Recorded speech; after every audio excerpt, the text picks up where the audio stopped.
Hello and welcome. I have been quite excited about this, not only because I've been excited to cover this topic on stream as well as then record it, but also I'm now on vacation from work for a week, so that's quite choice. So, a couple things.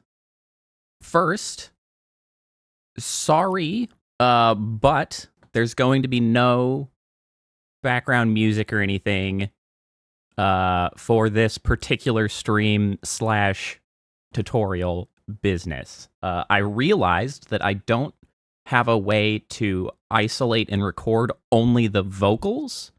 So when I come back to this to try to edit it into a more concise video, I would be cutting all kinds of funky song together and separate and slicing it all apart. So I would encourage everybody to grab your favorite music, put it on at a low volume, because all you're going to get out of this stream is my voice. We're doing this podcast style.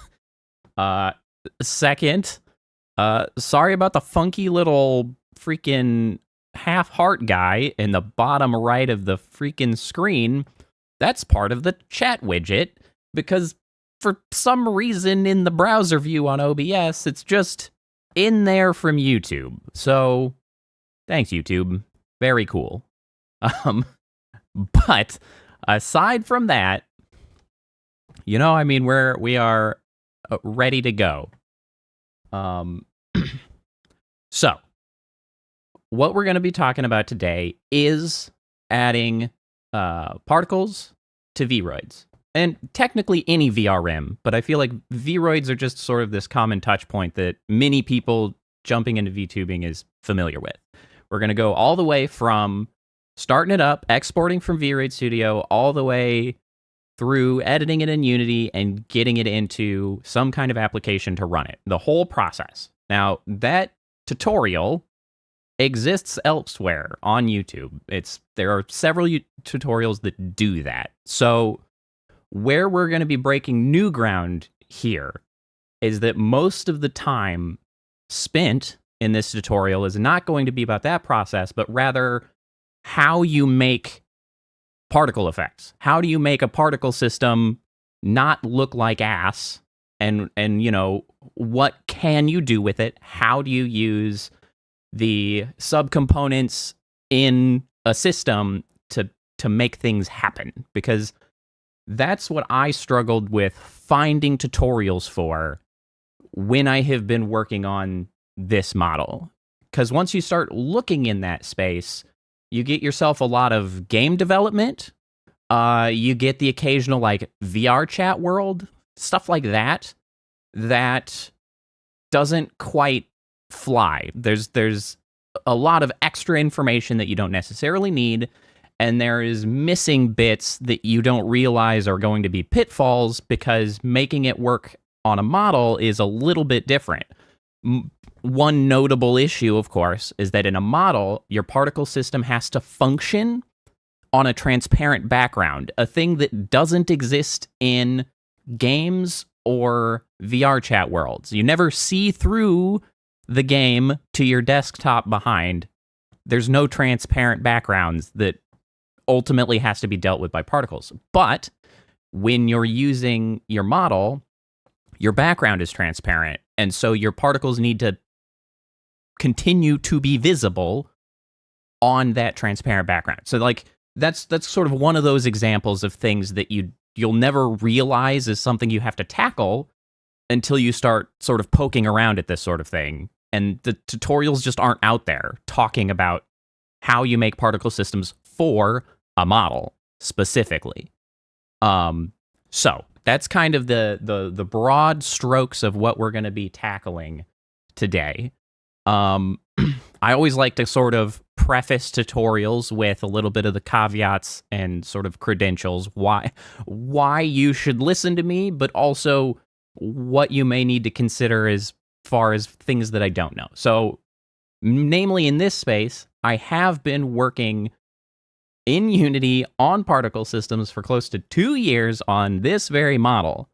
However, I'm not a game developer. I started using Unity at the beginning of my model. So that's the information I have. I'm not going to have like this deep lore knowledge of Unity. So, we'll have to deal with some things that I simply won't know, right? We're just going to have to deal with that. But I have, done a lot on this model. So I certainly am a little bit ahead in the sort of learning journey of making models and making particle systems in models. So I think I can help people get a good jump start in that direction. So then, I want to start by showing a lot of the particle systems that I have, because, I hope that this tutorial will sort of function as maybe a little bit of inspiration for people that they don't know that they could use a particle system for their model. They think all it can do is, flashy explosions in games or whatever. But there's a lot that you can do with a particle system. They're extremely versatile, and you probably wouldn't realize that until you start leaping into them and realizing that there's just a tremendous amount of various effects that you can do. You can solve lots of problems that you would not have expected to be solvable with a particle system. Turns out you can. I floated around the idea at one point of trying to make a model exclusively of particles. I don't think that's fully possible, but I think we are actually getting closer as Suvi continues to work on VNyan. So we might get there. So let's talk about sort of the particle systems that I have here, and we'll showcase and sort of take a look. Some of them you might not realize are particle systems, but, they're all lumped into my model. So broadly speaking, I kind of lump my particle systems that I've made so far into 3 categories. So I have like passive particle systems. These are ones that start up with the model, they loop in perpetuity, and they're just sort of part of the model. They're just there doing their thing, right? I have then what I consider toggled particle systems. A lot of these are persistent after you turn them on, but they're not on by default. You can turn them on, you can turn them off. A good example of this is like a weather effect, right? Or some environmental effect that you want to have. That's, a toggleable effect. And then finally, I consider the third one to be a triggered effect. A triggered effect can be toggled on, or it can be passive in nature, that it's always active, but it doesn't do anything until a particular trigger occurs. So we'll kind of go through those 3, and we'll touch on each one. So first and foremost, so like passive elements. Let's take a look at the model and see, what are the particle systems at play. So here at the bottom, we can start, we'll just go bottom to top. Those trailing lines that follow the sort of points of the, legs, polys down there, particle system. That's using a very particular sort of particle generation. I think it's the only one that I actually use that emits in that fashion on the model. But it, you can see some trailing effects. Interesting, unique. Moving up a little bit here, we have 2 different particle systems. We have the, you could say like the beads that move up those lines. That's a particle system. And then obviously the rings that are being emitted and moving up, also particle systems. Notably, the lines themselves, not a particle system. Those are technically line emitters. It is noteworthy that you can make the line emitters sort of in the same, not emitters, line renderers in Unity the same way. It's just another component. So like you'd be on your way to working with those if you want to as well. But those are not actually particle systems. Up here in the torso section, we got a lot going on there. You can see here one of the sort of repeated use particle systems that I use, these little specks. those are all particle systems sort of contained in the polys. You can see them on the shoulders, you can see them on the forearms, the upper arms. That's a repeated particle system that I use kind of all over the place. And then up the middle torso, we have all of those moving lines. We have the lightning bolts here. We have the rings. Yep, all of those particle systems. Moving up a little more, we've got more of the lightning at the neck. Obviously a particle system. Here on the shoulder, in fact, we've got our little guy here. Ah, hard to distinguish. Yeah, hold on. Let me... there, we'll just go with the black one. So up here at the shoulder, the little like text widgets, that's another particle system floating around, follows my little guy, right? See, we'll kind of go back down here since we've got a less busy background. Lines, rings, specks, beads, whatever you want to call them. Torso.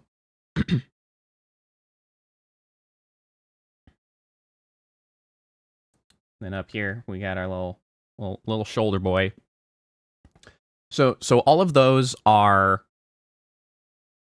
passive elements. Moving up, we've got the floating guy at the side of the head. We in fact have more of the specks in the eyes themselves. That's particle system. We have the more interesting particle system up here, right? Emitting and sort of hovering around, as well as the sort of the ring. All of this, that's all particle system. That's one of the more complicated ones. It's a very infrequently activating, because I'm sure you've probably seen, if you've been here before, the fact that circle will fire upwards here soon enough. And so, well, also background, all that's a particle system going on back there. As we have our little floaty guy. And then up here, also in the hair, I guess arguably these are toggled because they're part of the hair that gets turned on and off, but same sort of stuff. You can see there's another one of the little spider orbits also writing his little messages. And then of course, then the back of the head, there is actually a lot of particle systems going on back here. So all of the floating bits with the trails in the head, particle systems. There is the sort of orbiting star sort of system around that middle part. That's a different particle system. And then you can see the orbits on the edges occasionally emit something like a force field, and that a different particle system. So you can see that we have a sort of tremendous number of different effects that we are accomplishing through particle systems. Like, all of it is within a sort of a particular style, right? Because, I mean, it is my style of model, so there's only... I can't go too far afield. But you can see that we're doing all kinds of interesting stuff. Now, so those are the passives, right? So now let's sort of touch on some of the toggle ones, right? So these are some that I think really everybody could benefit from. Like, there's something here for everybody. I mentioned weather effects, right? One of my notable earlier ones that I implemented is snow for the winter. And obviously the particle system is still part of the model, so I can just bring that up whenever. The big benefit to making it a particle system rather than, say, an overlay. Lots of people put out the snow overlays that you can just put into your OBS, but mine actually interacts with the model. If you might see some that impact because it has collision with the model, it will impact, explode, and, interact and have after effects with the model. And that's a big benefit you can get out of making particle systems and adding them to your model, because they interact with the rest of your model. So you can do things with them. And so kind of on that point, why don't we go, we can go directly to sort of triggered particle systems. So a lot of my triggered particle systems are also toggled because I don't want them accidentally triggering. But I do have one that is always active, but only triggers when, the circumstance comes up, and that's with this little guy here. I have a triggering component on my hand, and if I bring it up here, I can pet the little guy, and he releases hearts, obviously. So that's a nice little, triggered interaction, which, gives you a nice little effect. And, well, you can see that it just fired off one of the orbiting, fired it into space, essentially. So yeah, but there are more triggering elements that I can do. Those who are regulars, I'm sure, are familiar. So I have now just toggled one on. Obviously, it's done nothing different, but I have a plane over my head and triggers in my hands for this, so that if I reach upwards high enough, hi, come on now. You're killing me, Smalls. There we go. Oh, do I need to freaking lower it? There we go. I might need to lower that. So yeah. So when I cause that to occur, and then I can also smash them together, get the whole shebang going on. So that's one. I have another that is finger writing. This is another good one. This uses a very similar effect as the very bottom. So I have this in my fingers, where if once my fingers go to my palms, I will trigger a particle system that will begin writing from my fingertip, unless my finger is still at my palm. So it comes out, I can, draw things. Then if I put my finger back in my palm, I'll stop writing so I can move it around and then start writing again. That one's fairly unwieldy because hand detection is, not perfect. If I were using a better mocap suit, I could probably use that more effectively, but, we work with what we can. You can see, so I've turned off that particle system. You can see, though, that we still have the particles in existence. That's not always the case. There are ways that you can make a particle system that will not do that, and there's ways that you can that will keep them around. So, something of note to keep track of. So another thing is that using VNyan later in the process will also allow us to trigger particle systems on. Yes, they do. They run through a gradient of the rainbow. They run through the rainbow over time, and you can make those, all kinds of different colors.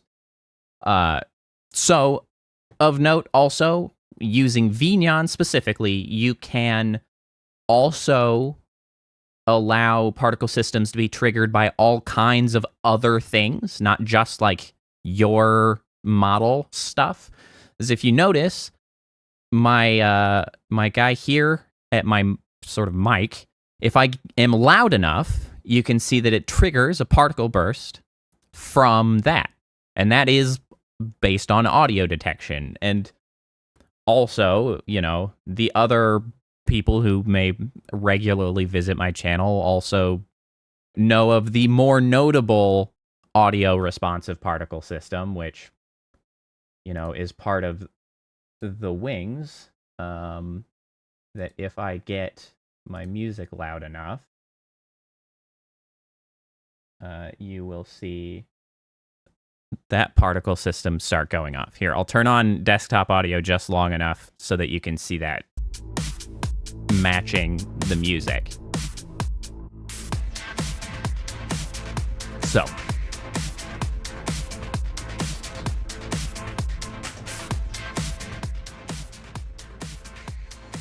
So there are options of how you can trigger these. So that's not all of the particle systems I have. I have more of them, but I think that's enough to kind of get the point across, right? We've covered a pretty wide range of possible things you can do with them, circumstances that they might be useful in, all this different stuff.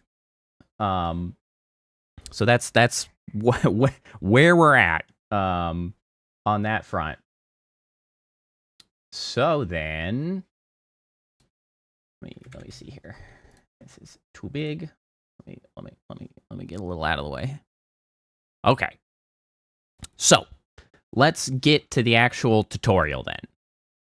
How do we do the thing?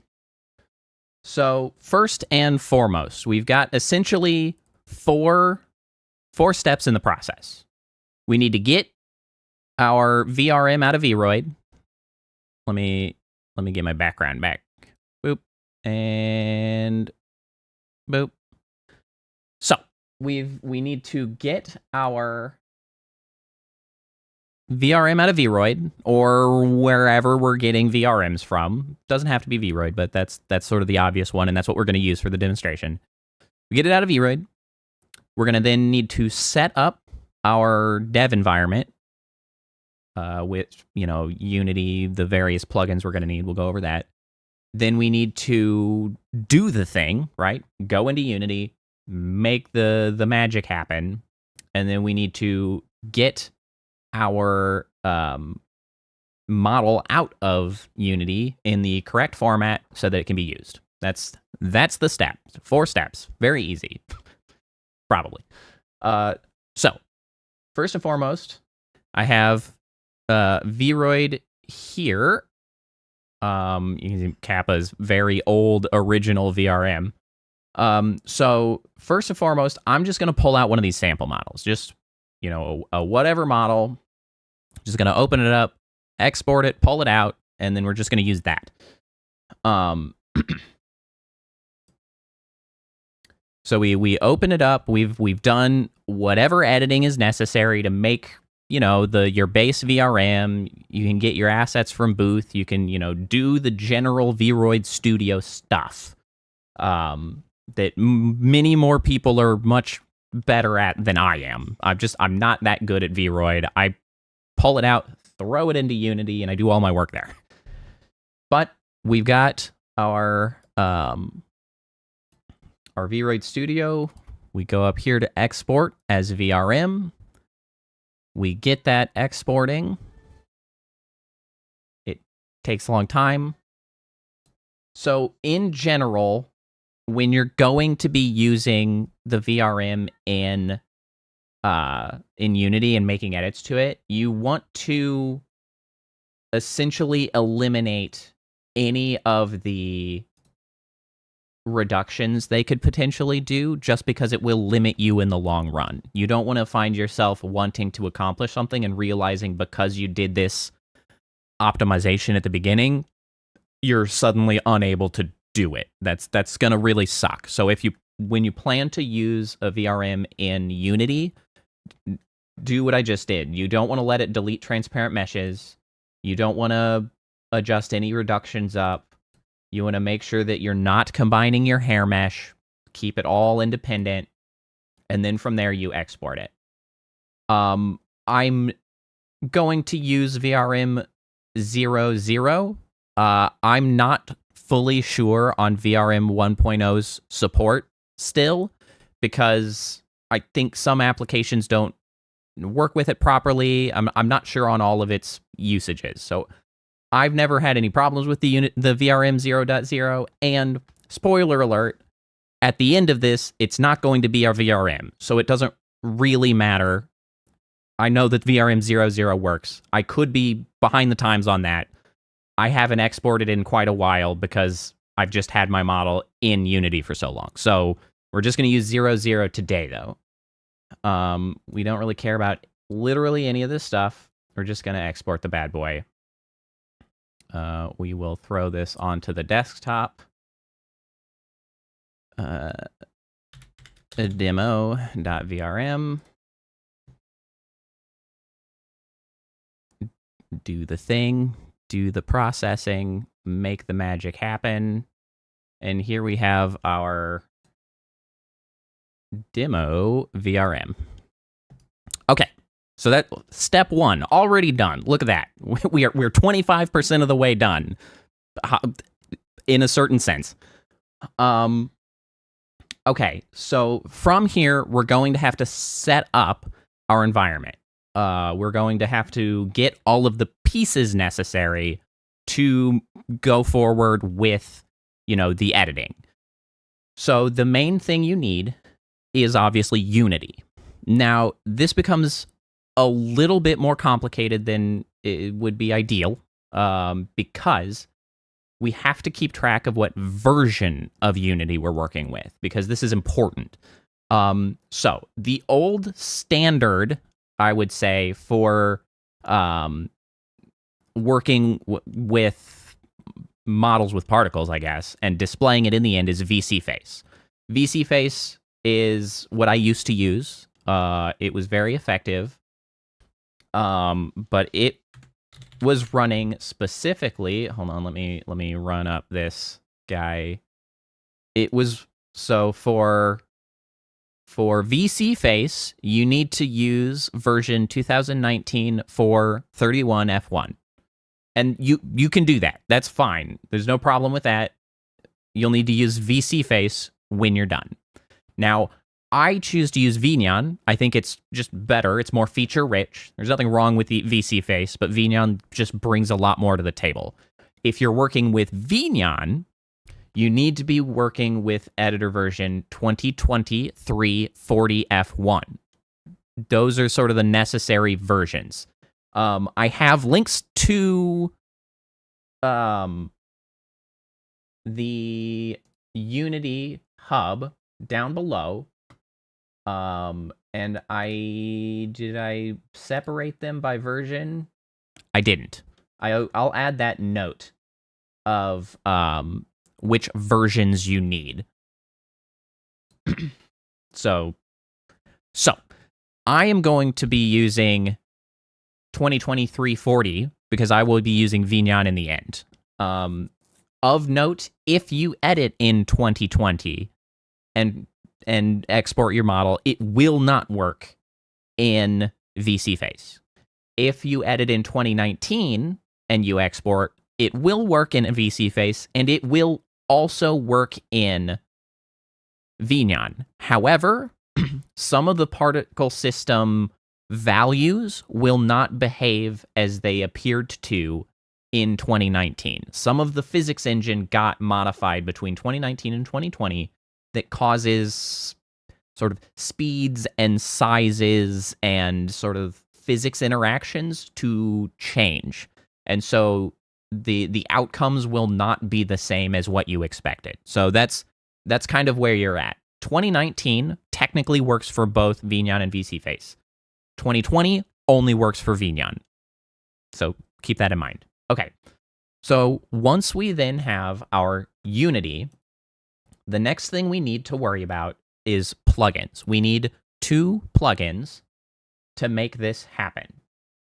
We need one that anybody that's sort of been working with their VRMs in Unity before is going to be familiar with, which is UniVRM. So UniVRM is the application, or the plugin, I should say, that is used to import a VRM into Unity so that it functions properly. I have the link for UniVRM down below as well in the description. It's a GitHub link. And so that's there. Then the second one you're going to need is VSF SDK. So VSF SDK is what's going to allow us to export the model in the format we will need, which is a VSF avatar. So that is going to add the additional features necessary to make particle systems work in the model. Whereas in a VRM, not going to do it. If you try to export, you add all these particle systems, try to export as a VRM, not going to work. It's just, they're just not going to do anything for you. So we'll need that VSF SDK. Also, link below. Now, we do need to consider versioning for UniVRM. Now, VSF SDK, you're going to just want the newest version. VSF SDK, however, has not been tremendously updated in some time, and so it has a suggested version of UniVRM, which is fairly old. That is the version that I use, which appears to be UniVRM 0.89. I do not know how they interact if you're using a newer version of UniVRM. It may be possible that it works. I expect actually that it's probably necessary to have a newer UniVRM if you're trying to import a VRM 1.0. I'm just not totally sure on how those will interact. So I default to trying to use exactly what is suggested. And so that, here, let's pull this over. So this is the page for VSF SDK. You can see here where it's telling you the unity you need, which is only true if you're using VSeeFace afterwards. VNyan is an exception. And then over there, you can see the UniVRM suggestion of 0.89. So that's the page. That's where we're getting that information. And this is where you can download from the releases over here.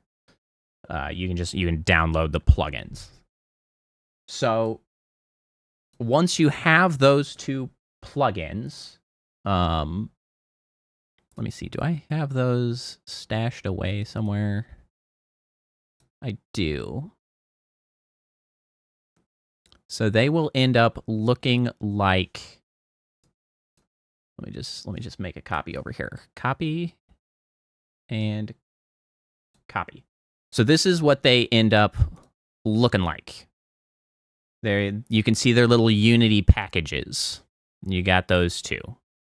Now, I, of course, already have them in my Unity, but in order to add them to Unity, I got to remember where you pull that stuff in, actually. Is it window? Packages? File. Edit. I know there's a way. So you can just, I think, drag and drop them in. Here it is. Here it is. In edit, there is... No, in assets. My mistake. In assets, there is an import package, custom package, and then you can, navigate to where you're going. Desktop, you just grab your packages, and it'll put them into Unity. You'll know that worked because it will add additional dropdowns. You can see here I've got VRM 0, that's UniVRM. And VSF SDK, that's, well, obviously the VSF SDK. Ta-da.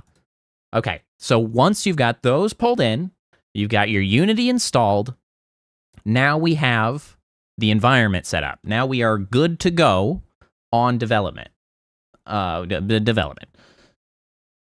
So, let's go and make ourselves a new scene.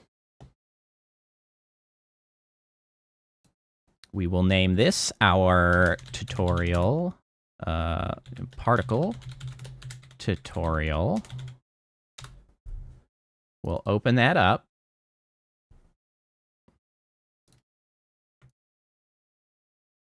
Is that open?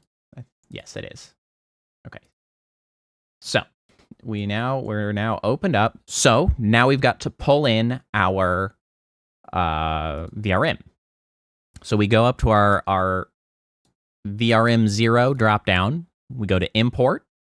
And I think you can also just drag and drop it in. I think it just does the trick. But we'll go through this process. Here's our demo.vrm. Here you can see it there. Just populates the list. We open. It will ask you where in assets to put it. Allow me to make a new folder. Particle tutorial. We'll just double click in there. Save that.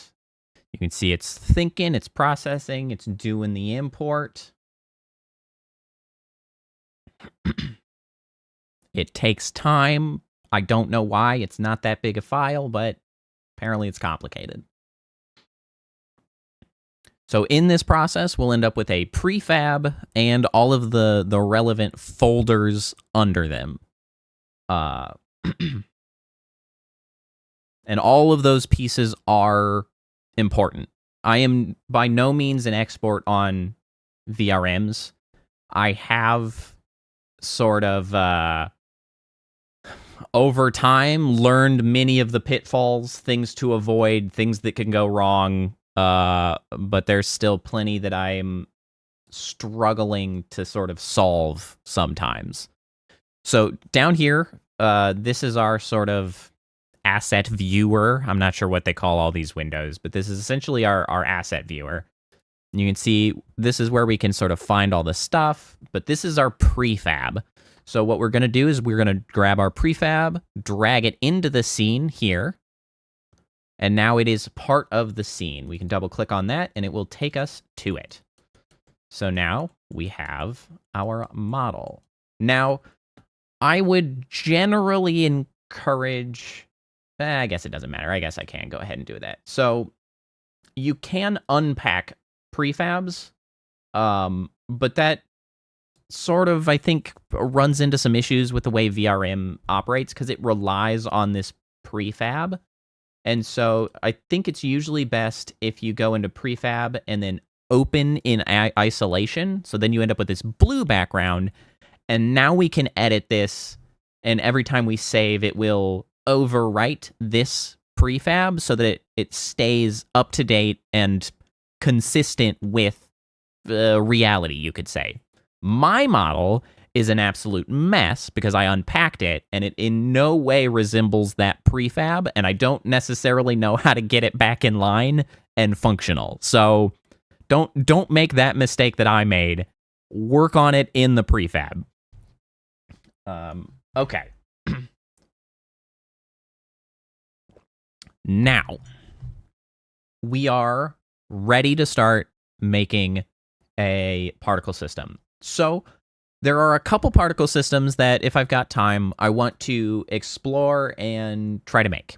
I have not made these beforehand. I just had thought one of them was what I was originally thinking and seemed like a good idea. And the second one, I had somebody specifically ask me how they could add a will-o-wisp to their model. They didn't specifically ask if it needed to be a particle system, but I said, hey, that sounds like it would be easiest as a particle system. So that's number two. The first one that I had in mind was, let's make a halo. It's very unlike anything that I've made for my model. Mostly, it's sort of an interesting use case. Lots of people like halos on their model, and so I think this is going to be a good example of like the versatility and the various ways that you can get something accomplished. So we're going to try to give this model a halo. So when we are working in Unity, this is over here. This is our sort of scene viewer, and it's the whole hierarchy of everything in the scene. Though right now it's just the prefab, and that's fine. We don't care about anything outside of the prefab. So outside of this, so if we were to add, say, literally anything, let me just add a box. 3D object, freaking cube. So you can notice that it actually forced it under the prefab because we're looking at the prefab, but you'll notice that it is within this. So if you're looking at the scene, anything that is not under this, that core base model name, will not be in the model at the end. So we work with what's under this. Now let me get rid of this dumb cube. But you can see in here, we've got our hairs, secondary NVRMs control your spring bones. So like this is how you control the bounciness of hair or whatever you've used spring bones on. That's what goes into secondary. And then we have all of its pieces. And this is all of the default VRM naming. You can rename it. There's nothing wrong with renaming it, but there are some advantages to keeping it the same because it's sort of standardized. And if anybody is sort of putting out things that are supposed to work with VRMs, if you don't change these, it will still work with your model. Otherwise, you'll have to do the translation of, oh, well, if they're talking about, J, Aj, L, face, I renamed that to, left eye. So I've got to figure out what that is. But I digress. So this is structured in a hierarchical fashion. So when we are trying to tie a new object of any sort, particle or otherwise, to a moving piece, so if we want to put it, say, in our finger or on our head for the halo, we have to find the correct object that then we want to put it under so that it moves along with it. Because the way it's structured, you can see here, is there's hips, which is, a lot of your main lateral movement. So that's kind of the core movement point is your hips. And then the spine can also move as well, but it will move with the hips. And then, you can continue going down the chain. You've got the neck tied to the head. So obviously the head moves with the hips. The hips do not move with the head because they are, that's the order. So in this case, right, we want to tie a halo to the head so that when you move, the halo moves with it. So it's going to be directly under the head. You can see we've got all kinds of hair here to confuse us. But these are all of the things that move with the head. We've got 2 eyes and a bunch of hair. What we're going to do is we're going to create empty, this new object, which will be halo system. So now the halo system exists, technically. So now when we make objects like this in Unity, it's going to sort of default to the base location of the parent. So you can see this little widget here of the movement axes. This shows where it is, or where the center of the object is. Now this isn't something important to sort of keep track of, because you'll notice that this object has a center location, but it doesn't actually have like anything in it to display, to do. So empty objects like this, you can think of them as folders in your PC. They sort of exist, but really all they can do is hold things. Those things could be lots of things, could be anything, but that's kind of what they are. But you do want to get them located. So these are going to be folders with a position. So we're going to move this up, and we're going to put it where we would likely want a halo at. So this will be sort of the center of the whole halo thing. And so we'll position it up here, right above the head, right at the center. And so now we have our halo folder positioned over the head. And so now we go in here and we can create empty on it, which will then just create a child object. again, just like we did with the head, now we've created one under it. And let's just call this Halo Ring Generator.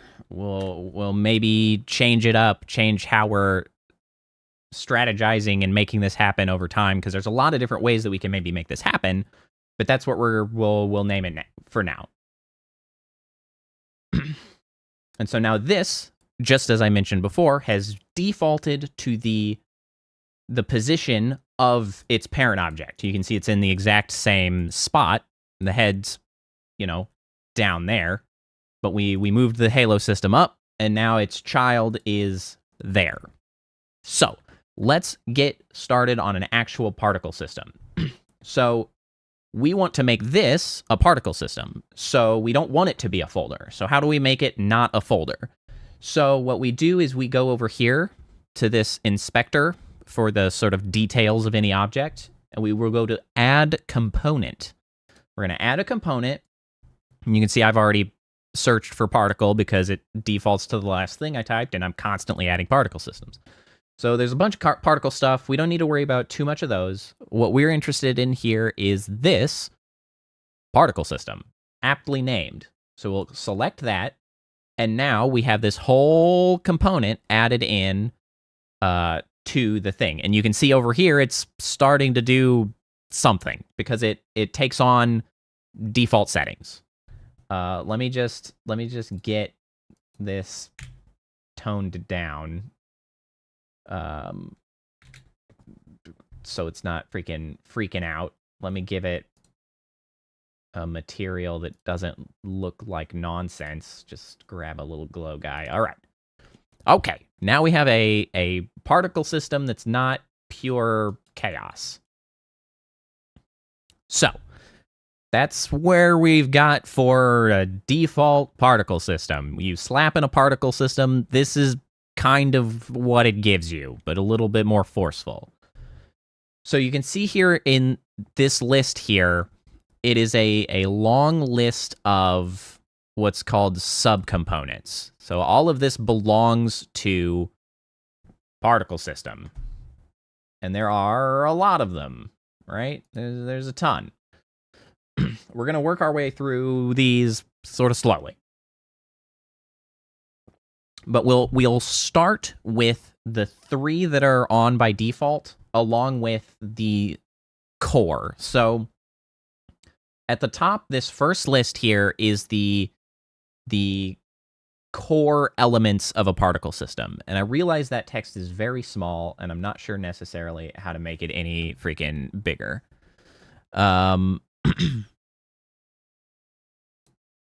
Let me see here. Oh no, that's not the right button. Come back here. Let me unlock you. And let me zoom in for the purposes of education. For now. We'll zoom back out later. All right. How's that? Is that legible, like even remotely? Can we see what's going on in this list of tiny text?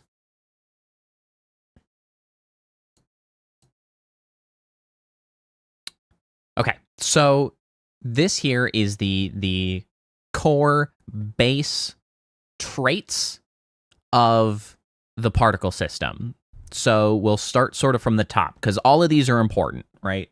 You can find all this information sort of through Unity's help docs, but of course it's relatively dry and sometimes hard to understand exactly what it's talking about. So the core things kind of overall dictate the initial state of the particles and the overall function of the particle system. So like duration here is how long the system as a whole operates in seconds. So this is 5 seconds that it will last. Looping, checked by default, looping means after those 5 seconds are up, does it start over again? So right now we have a passive emission of this little guy that floats off. 5 seconds, Then it just starts over again for another 5 seconds. It's a constant for everything. We have pre-warm, which is off by default. And for most things, I also leave off.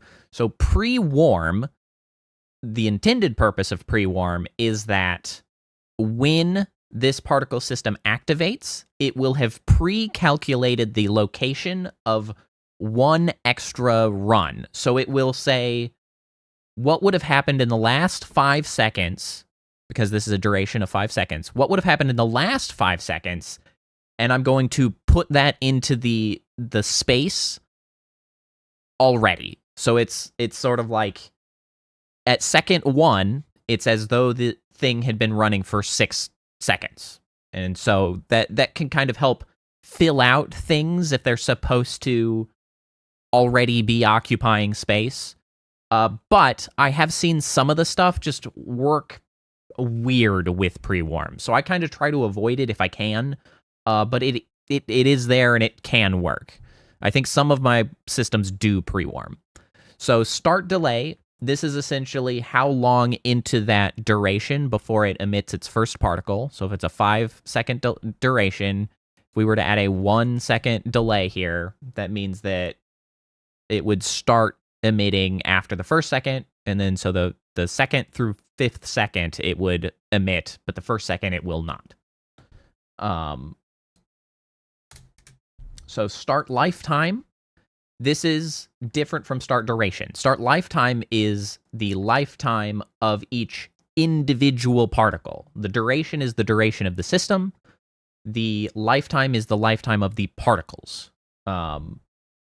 The start speed is, of course, how quickly it is moving in the indicated direction, which we'll get to in a second, when it starts, when it's generated. There are ways to manipulate that later, but, you know, at first, how fast is it going? So, like, 0 means it's stationary, you know, and then we go work from there up. One thing to know is that because we're working around the space of an individual model, all of our numbers are going to be quite small, because the numbers in this Unity stuff is intended for like a whole game space, a whole scene, right? Like that's where it's building its default. I'm not sure what these values mean, if it's like based on a meter or like what it's based on, but it's intended for larger spaces. So you'll notice your sizes, your speeds, all of those are going to be very small, because you're building it around a very small overall space as far as Unity is concerned. So you can check 3D start size if you want it to be different sizes on different sides. Then we have our start size, which is just how big is the damn thing to start with. You can see over here, I made them smaller. You make them, you know, even smaller. Hey, come on. Give me a particle. Come on. There's one. Look at it. He's little now. Start rotation. We have a circle, so that's not really going to matter. But that's, you know, is the object rotated? Is the particle rotated? Flip rotation is to cause some particles to spin in the opposite direction. I think that's newer in 2020 and was not in 2019, because I haven't really been using it, but there are some systems that I could have been. There are other ways to do that same problem solving. Start color is fairly obvious. It's what color it is to start with. Whip. Hey, look, now they're red.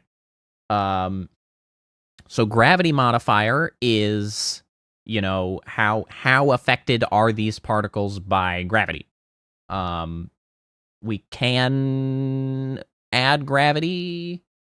I think there is some gravity by default, perhaps. You can see if I push that up, they start falling. Whoops. You can also make it negative, so they go up. Okay, now we're going to get into some of the confusing stuff. So simulation space. So a simulation space determines sort of overall how they're going to end up moving in relation to the things around them, specifically their parent. So this is currently a simulation space of local. Now, what that means is that it's emitted some particles, and you can see those particles. However, if I move the model as a whole, you can see they move with the model because it is obeying the local space. Now, other examples of those for me, right? All of these that are particles contained within objects, part of the, all throughout, those are considered in the local space because they move with the model. Now, the alternative to that is you can make the simulation space world. Now, when it's set as the world, if we move this, they stay where they were. So the example of that is up here, my drifting guys, these over here as well. Those are world simulation space because they don't get attached to their parent. They get released and then they just drift through the world. Keeping track of what needs to be local and what needs to be world is, of course, very important to get the effect that you're looking for.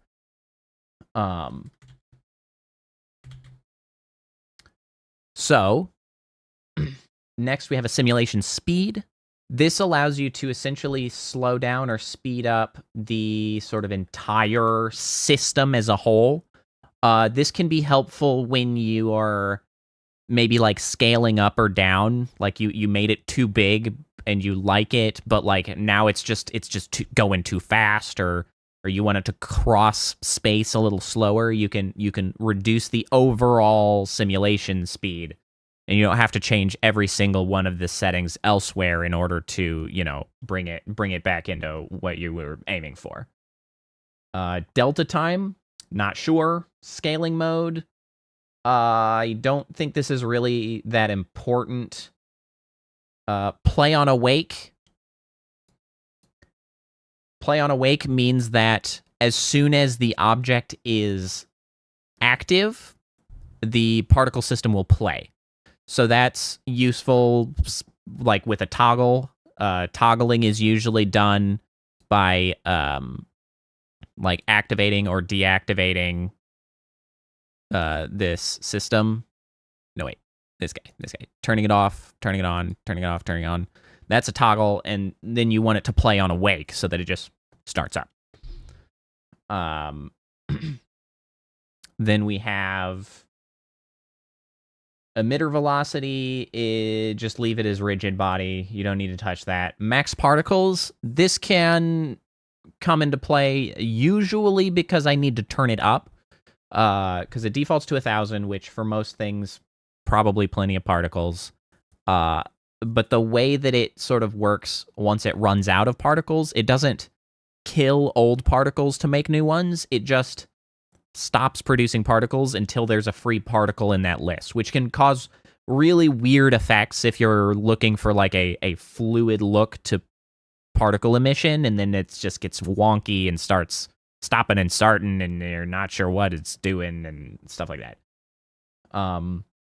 So auto random seed means that every time the particle system activates, it will just do whatever. And this is usually what you want.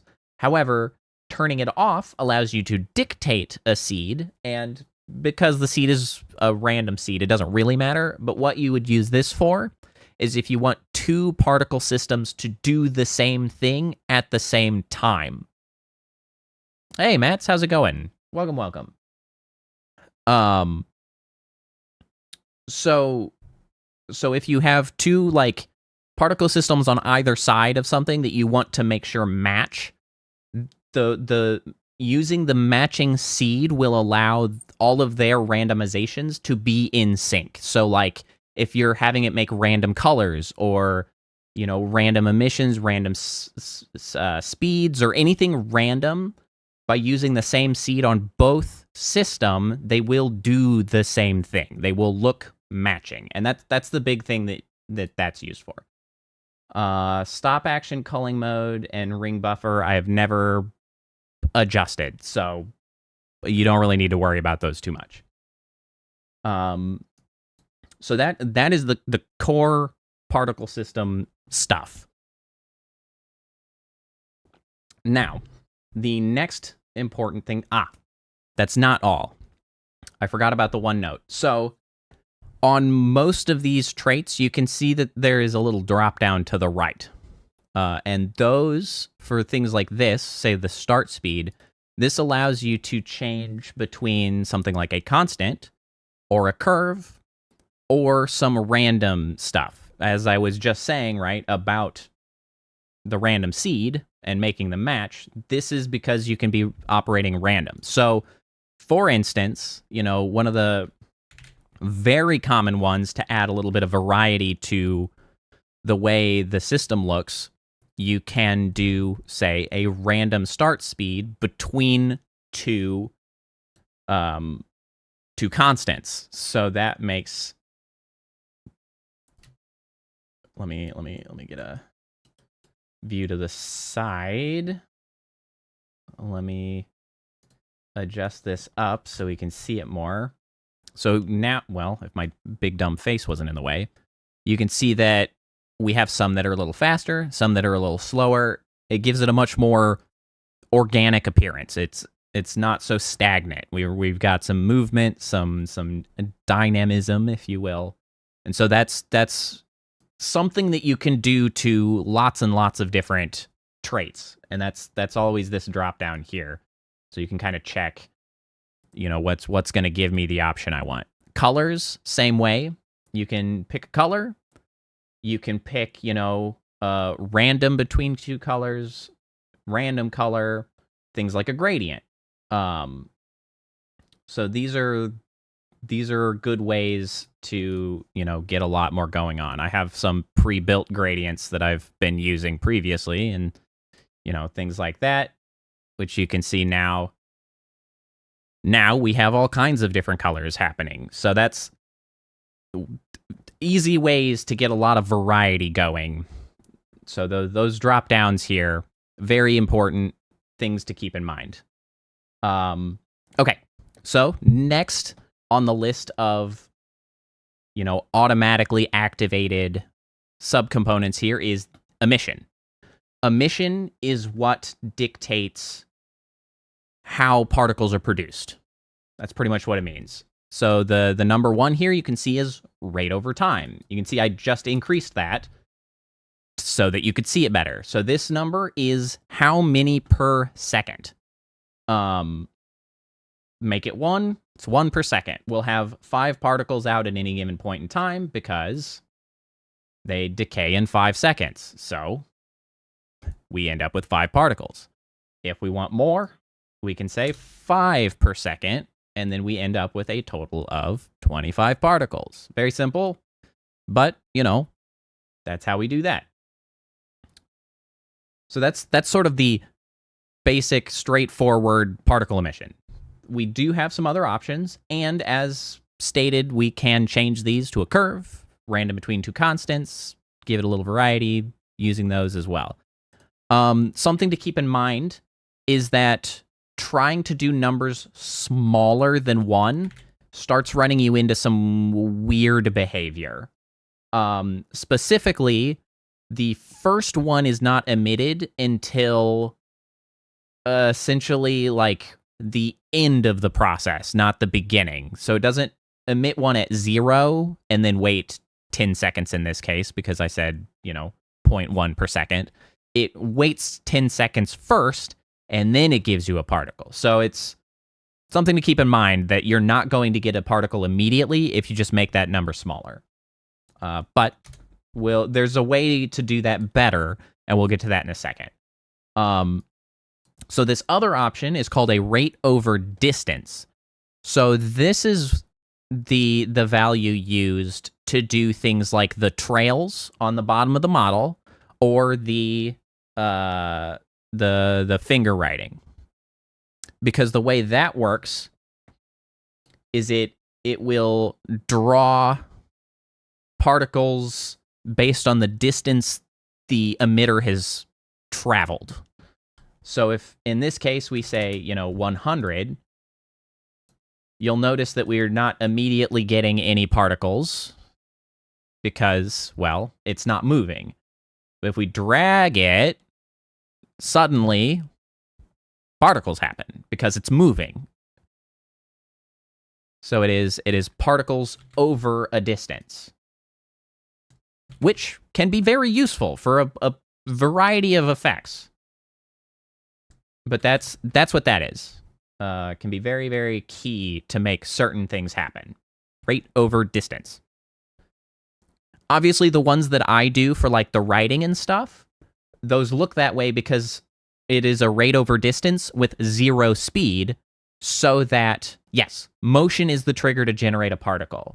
In the case of the writing, the speed of 0 means that it will simply stay where it was when it was generated, right? So like, we, and so now they're just staying. And so that's how that can happen. Okay, so then the last way to generate particles is much more controlled and quite valuable for a variety of purposes. And that's here in bursts. So bursts, we'll just add 1. Oh, you know what? Let me give it the speed again so that we can stop with the 3D start size. We don't need that. So we've added a burst, and you can see that it's got a handful of properties, a couple of which can be, turned into something else. We got infinite count. And then this, we can do constant curves, the randoms, and things like this. So in this case, we give it a time. This first one is defaulted to 0. An interval, a probability, how many cycles, and counts. So this is when you're trying to either be very specific in a timing, or you're trying to emit lots simultaneously, less frequently, let's say. So if we put this to 1, we put this to 1, and we put this to infinite, we have now done exactly the same thing as this rate over time here, as setting that to 1, because this interval is how many seconds between each time this will burst. The cycles is how many times will it do it before stopping, in this case infinite. How many are emitted? 1. When does it start? 0. And probability is what's the likelihood that this one will go off? And then in this case, it's 1. So this we have made the exact same as 1 up here. So how can we use this differently? Okay, so let's say we want to set this to 0.2 seconds with a count of 1 with infinite interval of 1 and probability of 1. So now, yes, 1 meaning it's guaranteed to go off.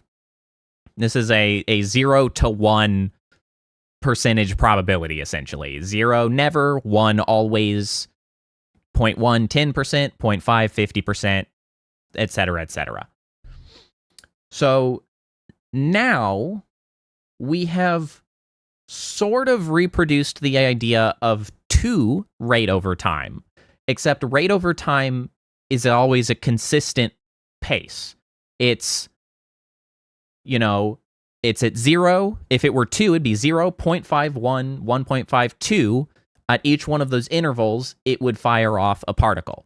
However, because we can more fine-tune it using this, now we have one going off at 0, at 0.2, at 1, 1.2, 3, 3.2. So we've added a rhythm, essentially. And it's like, da da da da. So that's kind of the way we can get a little more control over the way something is emitted. This is a very relevant and important discovery as far as like kind of mastering it and figuring out how to get an effect that you want. This can be combined with other ones, by the by. So like this could be one. We don't need this first one, and like now we've done the same thing with a little less fiddling down here. The constant rate, an additional burst. So let's say, what else can we do here? So let's say at 2.5, and by the way, this time is in relation to the duration up here, the life of the system. So right now, we can't have a time greater than 5, I don't think. If it's greater than 5, it's not going to go off because the system has looped back around to 0 by the time that it would go off. So we're at 2.5, account a big burst of 30. We only have time for one of these anyway. And let's say a probability of 0.25. So now there's this big burst that doesn't happen every time. It's 1 in 4. So in this case, statistically speaking, it will happen every 10 seconds. But obviously that's disregarding the fact that some of those times it's just not going to do anything, and statistics and randomness, who knows? Could be forever. Hey, there it is. And so that's the way we can work with the probabilities. All right. And if you want to get rid of them, you select the line and then you hit the minus. And the plus adds it on. Okay. So that's emission in a nutshell. Not really a nutshell. We covered a lot of emission there, but it's really, really important to get the effect that you're looking for. Next up, we have shape. That's a good question. So those yellow squares are not visible in the final result. Those are showing because I have the system selected. It highlights the things that are part of the system. So if I stop selecting that, you can see they are no longer, I'm kind of surprised that they are still highlighted in blue, actually. They're no longer yellow because they're not selected. I am a little surprised to see that they're still blue, but essentially that shows the bounds of the particle itself. Because the circle that you see is dependent on the texture that we have applied to the particle. And the square around it shows the total possible size based on the size that we gave it in the setting. So that's the bounding box of the actual size of the particle. Even though in the end result it will not be visible. That is a good question, though. I take that for granted that I know what's going on in the viewfinder over here. Okay, so next up we have in our list of important stuff here that is by default on is the shape. The shape is, now that you can see, now that I have it selected, you can see that there has been a new gizmo made visible in the view over here, the scene viewer. And that is this, well, cone. Because by default, our emission shape is a cone. Now, I'm not going to go through every possible shape, but they generally have some similar settings, and fiddling with them kind of makes it obvious. So for the cone, for instance, we have the angle, which you can see over here that they kind of, they don't all move straight forward because we have an angle. So if we make, say, 60, you can see that they can fan out, which you can't because my big dumb head's still in the way. They fan out more. They kind of have more lateral movement when they're emitted. But you can also make an angle of 0, which now just makes a circle shooting straight forward. So that's the angle. Radius, kind of self-explanatory. You make it smaller, it's a smaller circle. And so then there's also radius thickness here. And so if we say make this 0.5, now, rather than a circle, we're working with a ring. And it's a little hard to see with this particular view. But you can see here this inner part is no longer being emitted from because it's now just the outer 50% because we set the radius thickness to 0.5. And then we also have the arc, which this determines how much of the circle is going to be used. So now that we've set it to 180, it is now only the, looks like the top half that will potentially emit. This, you know, can go all the way down if you, very obvious, if we make that 10, you can see that it's just this very small space here that it's using to emit from. So that gives you all of the control over where something is coming from. So now that we kind of covered a lot of this stuff, oh, hold on, this one's important. There's also random, no, sorry, mode. There's mode of how it emits. And so this is random, self-explanatory. It, you know, comes out at random. Here, let me give us some more particles over time so that we can see this better. So we've got randomly emitting, very obvious. Look at how random it is. The other one, say, is loop. And now it's kind of hard to understand initially. But what it is doing is it's like looping an emitter around, and then at each time, it's firing it from that position. Now, the challenge with using these other modes that I've more recently been trying to tackle is that you kind of have to get the speed of the loop properly set up with the emission rate, right? So by default, it's only making it happen like at 5 very specific points because the speed, you know, is either, well, I guess the speed's fast enough that it's probably making a bunch of cycles by the time another one is emitting. However, we can adjust the loop speed here. And so let's say 0.9, 0.1.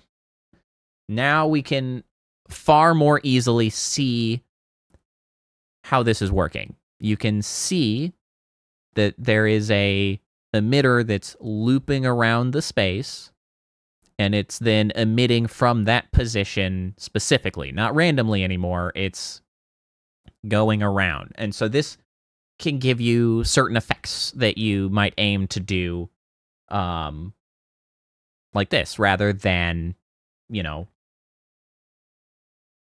being just random. Lots of my stuff's random because I just sort of want it to go. But this can give you a little more control while bringing a little more interest. Then there's some other options. There's like ping pong, which kind of like loop, except it's going to go to one side and then turn around, go and then turn around. It feels like a screensaver, honestly. The particles set to like loop and ping pong. It feels very screensavery to me. And then the burst spread, I'm honestly not totally clear on what the burst spread does. Spread 1, 2, 3, 5. Nope, spread goes between 0 and 1. I don't know. This might matter more if I were emitting it as a burst rather than a direct emission. Just, you know what? Experiment with it. Figure it out. I don't know. I'm just making shit up. So then within this, we have a variety of options. This is just cone. We can make it a sphere, which, come back. You can see now is emitting outward in a sphere pattern, just from a sphere, outward. There is a hemisphere so that it's, you know, just on half. There's a lot of others. I can't go through every one all the time. We'll be here for freaking ever. But looking through there, you can see, you can find yourself all kinds of shapes to make it happen. If you remove shape, it all emits from a single point. So there, you do not always need a shape. I'm not really sure if you can get away with no emitter. I think you need that to get it. But you don't always need a shape. Because if you're just working with a single point, you don't need the shape. But if you're trying to be a little broader, you need the shape. So then the last and final automatic one is down here, the renderer. The renderer dictates what the particle actually looks like. So there's a few render modes here. A billboard is essentially just the flat, you know, flat sort of texture style PNG standard issue particle. It's extremely common. You'll then have, I'm not sure what the normal direction is. I think that dictates the way it interacts with light. I don't ever change it, so I don't know enough. The material, that is what dictates what it looks like or what texture gets applied to the shape. So like here, by shape, I mean the render mode shape. So you can see I can change it to like stars. I got all kinds of different guys. I can make them little rings. All of these different options. So let's get this out of the way. Sort mode, I don't ever mess with. I'm not sure what that would do. Honestly, I don't adjust too terribly much in the render submodule. So the render alignment is one that is quite relevant. So this dictates sort of what orientation they stay in relation to you looking at it. So view means that with these particles as billboards, you will always see them the full flat side, right? These are just a flat image, but because it's set to the view render alignment, you always see the whole particle, right? Whole particle. However, if we change this to, say, world, now you can see they're flat.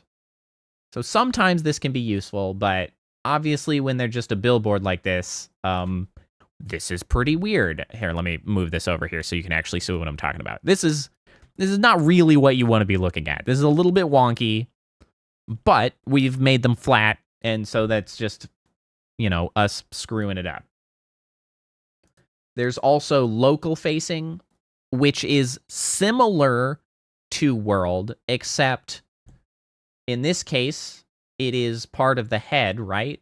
So that if we rotate the head, you'll see these are now aligned with the head rotation, not world orientation. So the world would always stay vertical regardless of what the head was doing, because this is a local orientation. It has rotated with the head.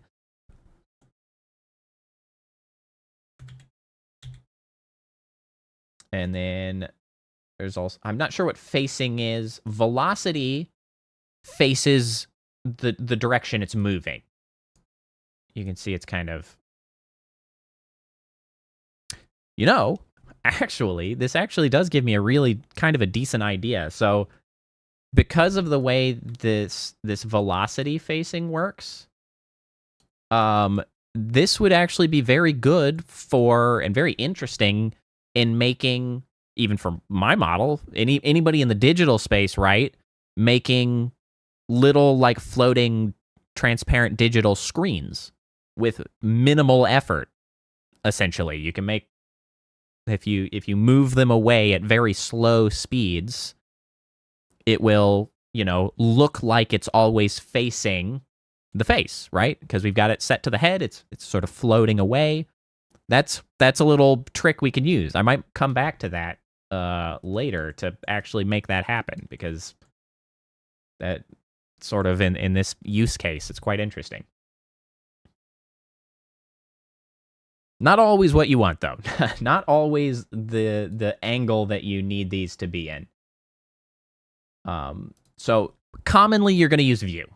For a lot of these, you want it to be view, because you always want the person to see the whole thing. Because a lot of particles are intended to look like they're spheres, or they appear to be three-dimensional objects, but aren't really three-dimensional objects. And to maintain that illusion, you kind of need it to always be facing the camera.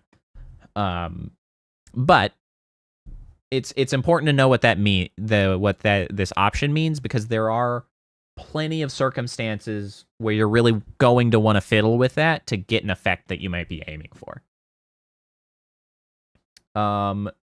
So then we got some other flips, allow, roll, pivot, mostly stuff that I don't worry about. Masking, there's casting and receiving shadows. I usually have that stuff off, but I specifically use light a lot less with my model because, well, I exist in a digital space, so it's all sort of flat coloring. The risk of casting shadows and receiving shadows is that it can very quickly complicate your performance of your model, because Unity is going to have to calculate light a lot more to determine where shadows should be cast. So you can really impact your performance if you're trying to do shadow stuff with particles. So you need to be careful with that. Motion vectors, I don't fiddle with them. All this other stuff I generally leave alone. Something worthwhile mentioning is within here we've got like stretched billboard, which can give you like streaks, the appearance of like streaks rather than spots. So then mesh, this is a useful one as well. It's randomly selected cube mesh for us, which not too bad. We can work with that. So in this case, we select a mesh, which is like a shape, right? A cube, a three-dimensional object, and then we get a material to apply to that object. So now you can see that all of these are cubes with stuff on each side. So that's another one that can be very, very useful for certain effects. Okay. So let's get this back to billboard. So that is the run through of the basics, right? That is the core functionality of a particle system when you've made it fresh. Yes, the cube size, the mesh size is dictated by the particle size. So say for the instance that we've made it the cube again, if we come up here and we adjust the start size, now we have smaller cubes, tiny cubes, huge ass cubes, monstrous cubes.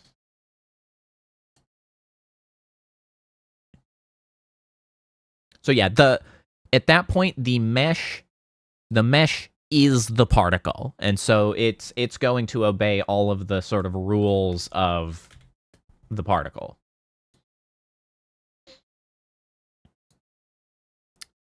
Okay, so yeah, that's the run through of the basic set of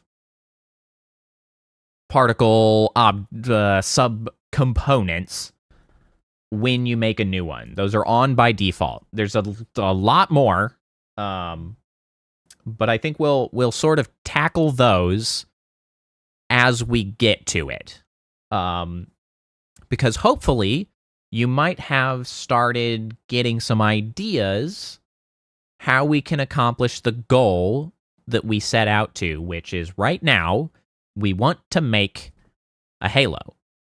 So, how do we make a halo?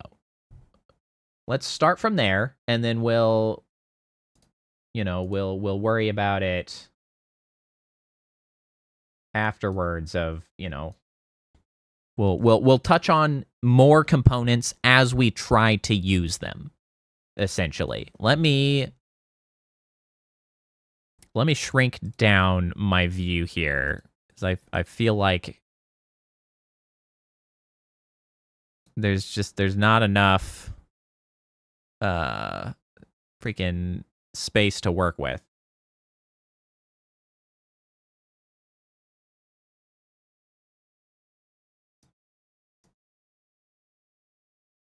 I know that the text is going to be a little smaller,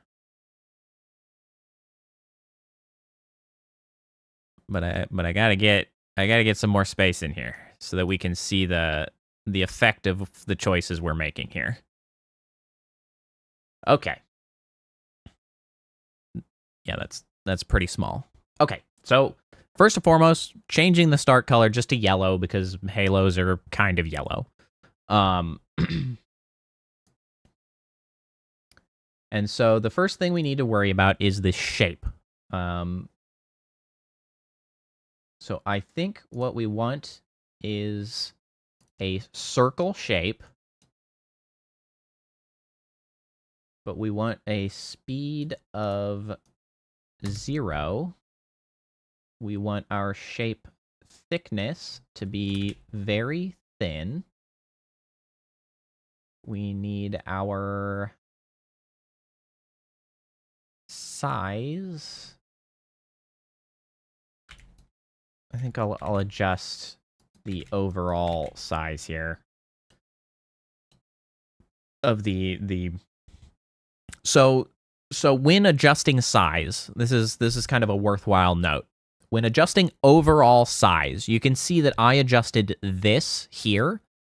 So this essentially owns the entire object. This is the transform, which holds the position, rotation, and scale of the whole thing. And you'll notice that I reduced this from 1 to 0.1, which also reduced everything in here. So, yes, sort of. It's sort of the system size, but it's not technically tied to the particle system, aside from the fact that they're both on the same object. Because I could have done that exact same thing by adjusting this radius here, and then adjusting the sizes, because these are in relation to this, which I do believe is possibly what this scaling mode means. Yes. So I think I can stop having the particles controlled by this size, but anyway, so that's something to keep in mind. There are kind of a lot of ways to sort of like move and shift things, both within the system and then outside the system, but as part of the object itself. And so similarly, I'm going to do the same thing in that I am going to rotate the entire object there so that it is more halo shaped. I am going to change our glow back to the one that's kind of a more circle-y shape.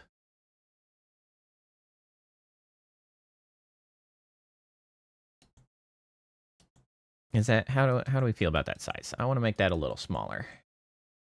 I'm gonna make the fine tuning here in the radius because I don't want to keep making this smaller from the 0.1.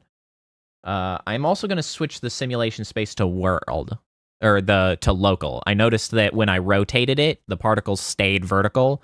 I want that to be local so that it moves with the head, which we can show. So now if I move, right, it moves with the head, and that's what we want.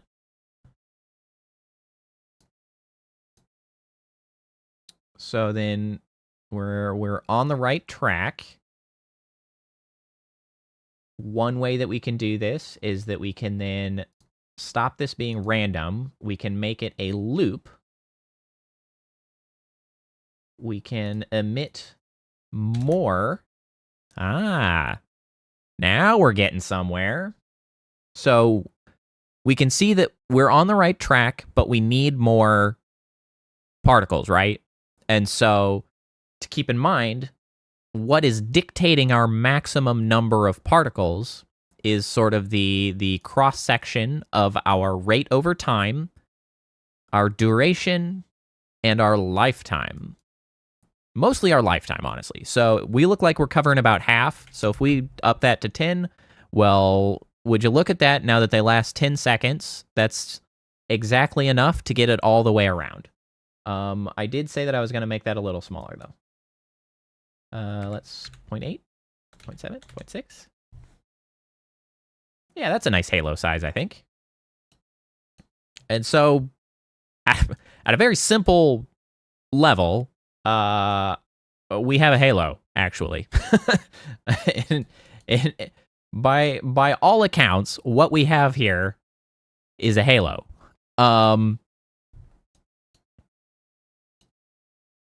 And so I guess really, that's kind of the first thing to point out is that once I got over talking about all of the systems, this is pretty easy, right? Like the challenge with particle systems is learning the particle system in general, because once you've got that, it's a hell of a lot easier to work with, and you can do a lot of things pretty freaking quick. So, I'm not gonna be done here because I want to show that there's a lot of other things that you can do with this. And there's alternate ways that we could have accomplished this as well.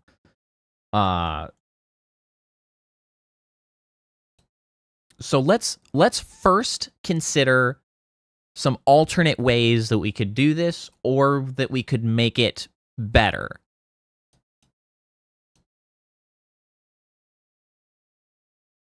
Actually, you know what? The first thing I'm going to do is I want to talk about the material, because I've been hand-waving that a little bit. First, we can take a look at what this looks like when the model moves its head. That's an excellent point.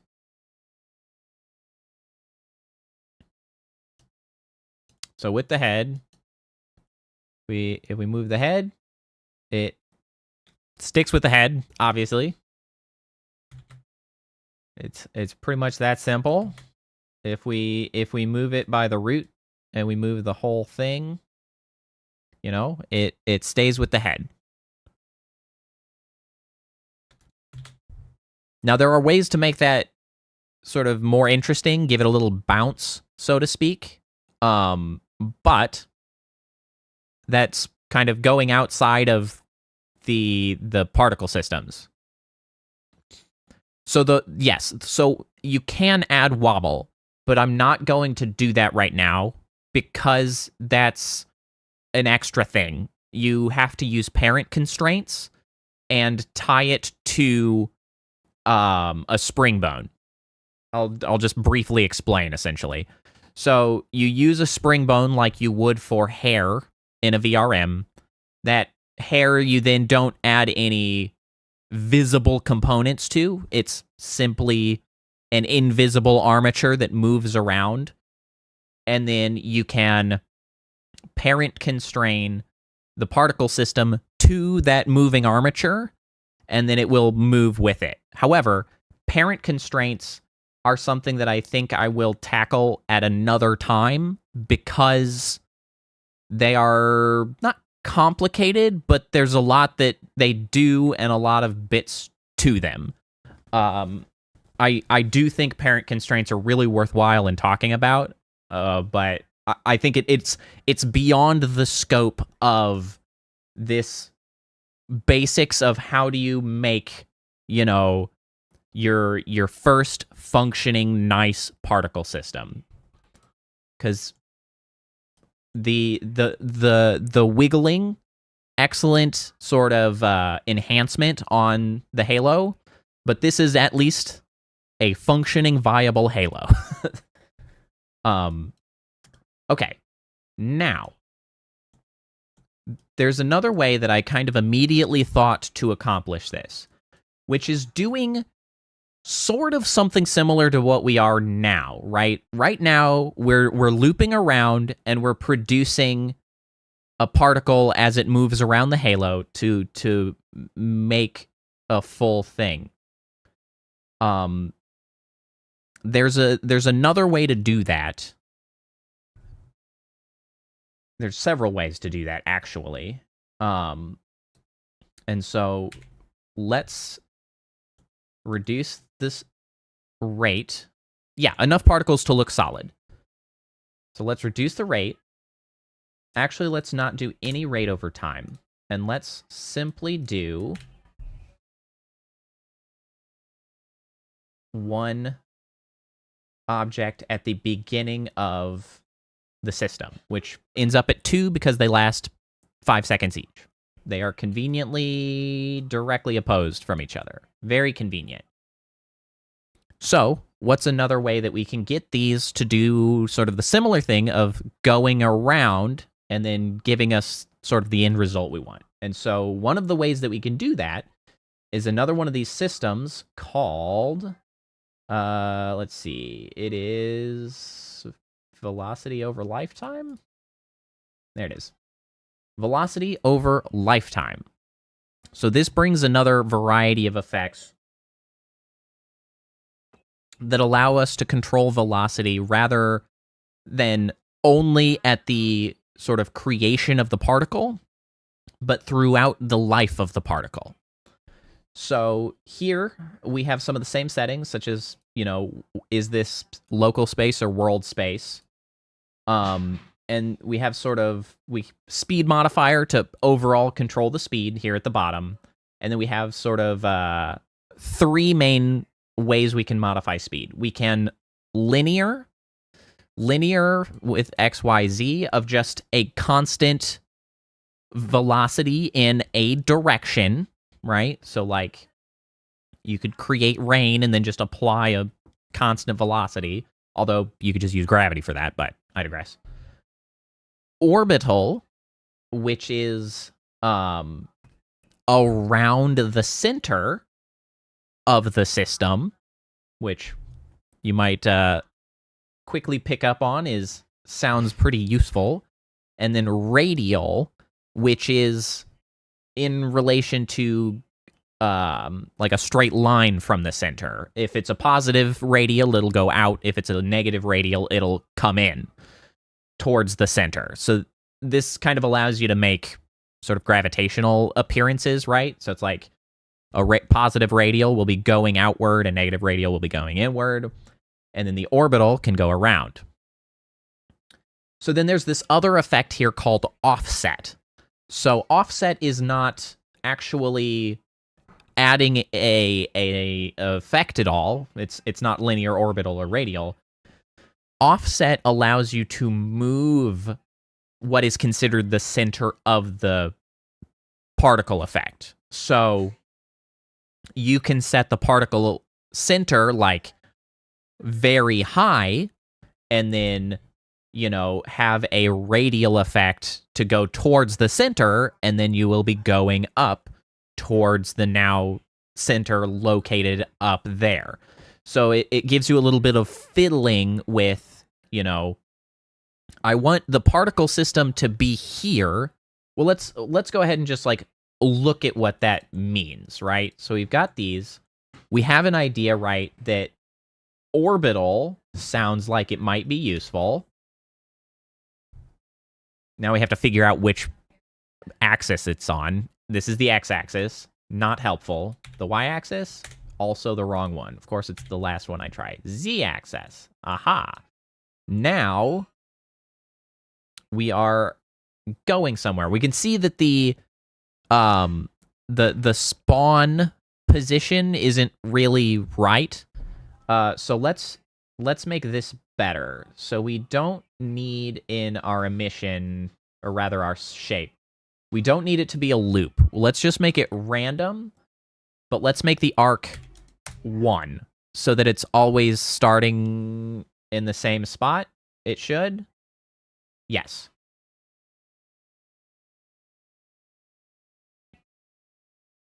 Right? Always starts here. Yes. Okay. So we're always starting in the right spot. However, we can, let's say, adjust our orbital speed 1.2, 1.1, 1.25. Ah, now we're talking. So if it's 1.25, then we actually want 0.6125. Okay, so now we have 2 on either side-ish. That's not perfect. Yeah, it's jumping a little bit here at the end. 0.2. 0.22. I'm trying to get these so that they appear to overlap when they disappear. 6.3. Right. So what you're saying is the particles consider a different location, the center, but they're still being generated at the actual location. So here you can see that we've got some little rotatey boys. And just as we were saying, if we offset this 1, well, first we got to give it a little bit of a radial. Negative 0.1, 0.02. So now we can see they're sort of drifting in. You know what? Let me adjust our durations so that we've got a little more time to watch these work. So we can see they are now moving inward over time. And so if we now go down here and we adjust our offset of Z up to 1, now they are drifting upward towards the center, but the center is still, in the same line because we offset it specifically up the Z-axis. So they sort of drift upwards. Not the effect we need right now. But, yes, it is like one of those penny donation wells. Yes. We don't need that, and we don't actually need a radial speed. What we want is just the rotation. So, now that we have it rotating, where's your second friend? Why do you only have one guy? What? Hello? Oh, because I'm only producing the one? It should produce a second one every 10 seconds. Hello? Sir? Where's your bro? At 10 seconds, you should make another one. Oh, is he exactly on the same spot, actually? Oh, he would be, wouldn't he? Let's just go 5 seconds in. I did. I forgot about that particular interaction that I did the multiple and now they're just sitting on each other. Now we've fixed it. Okay, so now we have the moving. So we could, of course, just kind of generate at a high enough rate that then we'd fill that space, right? So we could instead just say like 100, and now we have a sort of a moving ring like that does the trick technically. But I think we have a more interesting way to do it, which could introduce another subcomponent. So another then that we can consider trying to use is the trails. So the trails subcomponent can be very useful. Now, it's not the right color, but you can kind of immediately see how this is hypothetically working. So one thing you'll notice is we get a little alert as soon as we start trying to use a trail, and it's that we need to assign a new trail material in the renderer. So once the trail is active, we get another trail material option here so that we can give it a material. And so in this material, yeah, we can just grab, in our case, we just need a big old block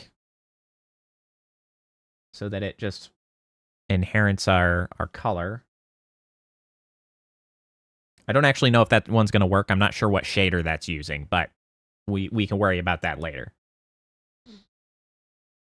And so we have our trails, and this is that option there. So here we have our modes, which we can do particles or ribbons. And so particles add a trail that follow the particles. It's like kind of what you would expect when you hear trails. Like particles does the thing you expect. Ribbons connect the particles as they're generated. So if these were going elsewhere, they would stay tied together with these. This is how I made my old weird falling hair, was using these ribbons. Hair. Far more useful is the particles. So we have ratio, which is, 0 to 1 again of how many particles get the ribbon, the trail. Then we have a lifetime, which is how much of the parent particle's lifetime does the trail. It's kind of weird to understand, but let me just put it to 0.1, and you can see that it's lasted, in this case, because the duration is 20, it means that the trail is behind it for 2 seconds. So then we could go to 0.2, to 5, and now you can see that it's kind of completing the ring because they're nearly, counter. And then if we do 0.6, you can see, oh, now we're we cover that last little gap, and now we've got these doing the trick for us. So then we have this called a minimum vertex distance. This is sort of how far it goes before it redirects itself. Now you can see here that you can see the angle points, right? Because of the minimum vertex distance. If we increase that, you can see that it gets choppier. And in contrast, we can reduce it and it smooths that circle out. You can see, and then 0.1, 0.01, 0.05. Very, very smooth. 0.1 seems fine.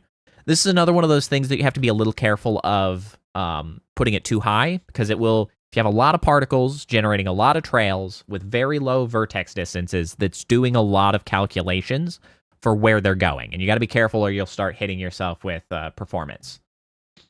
This is world space, whether it's in world space or not, we don't want it. Die with particles, we don't want on. Die with particles means that as soon as the particle disappears, boom, the trail's gone. But we want the trail to persist for the full rotation. Texture mode is essentially how it interacts with this material. We don't need to worry about it too much because our material is simply a solid white to turn into solid yellow. It's just a solid color. We are inheriting the particle color for sure. Size affects width, which we like because that means its width is dependent on the width of the particle originally. Otherwise, it's going to be a wonky. I think it is a bit too big, so we can use this width over trail to, you know, bring the size down. There, you can see where these are starting. We'll leave it there so that we can see the originating particles. So now it's only like 0.4 the width, which you'll notice this brings in those orange boxes that Matt's mentioned earlier, right? So like this is supposed to be 40% the size of the particle. Now, if you look at the visible particle, it's much more than that. So you have to look at the entire bounding box of what is considered the particle, and then it makes sense. It is that size. We don't need to generate lighting data, though you could if you're trying to do some crazy lighting. Shadow bias, I'm not sure how that interacts. Again, I haven't been working with lighting much. So then we have two other things. We have color over lifetime and color over trail. And I'm not exactly sure how these two differ exactly. Like, I just fiddle with either one of them until I get the result that I'm aiming at, essentially. So, for instance, a really common one that you might do for, let's try color over trail first, is maybe we want it to, I'm going to have to give it a gradient. And so maybe I'm specifically wanting it to fade out over time, right? That's a really common thing to do with trail. So I do that. And so now you can see it becomes more transparent the further it is away from the originating particle. You can see, and then it gets renewed because the other particle has gone by.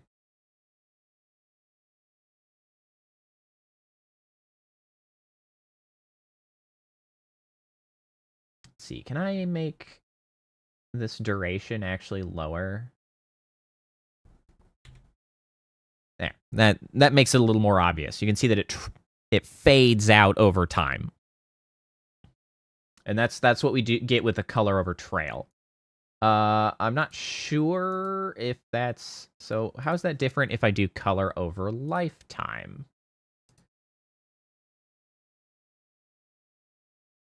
It definitely does not do the same thing. Is it maybe all of the whole thing fades over time? I don't know. They're a little fiddly. I'm not an expert on everything, obviously.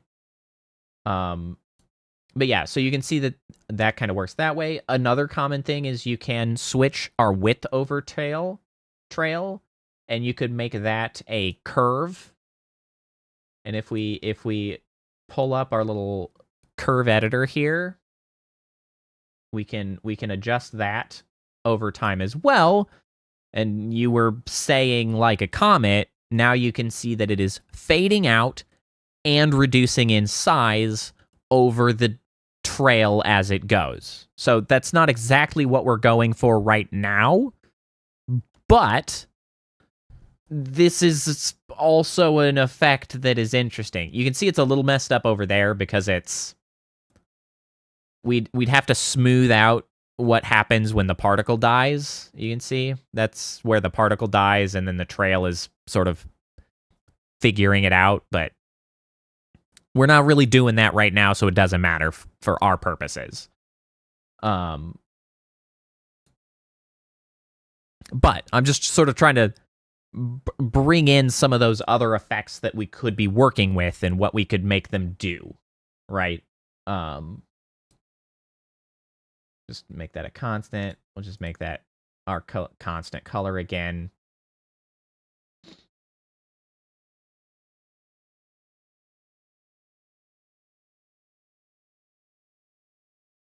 So yeah, so this is another way that we could do the same sort of concept, right? Now we have the same thing generated by little things. And if we wanted to, now that we have the trails where we like and like doing sort of the core job that we were actually looking for, we can actually make a material for ourselves that will hide the particle itself. Like I have just a transparent material that just is invisible, so that all we have now is the trail. We don't care about the originating particle. We have simply made a halo out of the trails, and that's it. Like, it's just two particles that get generated every 20 seconds, and it's a halo. Like, that's it.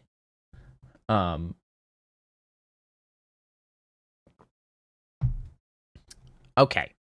So that is another way we could do it. I think I'm going to return us back to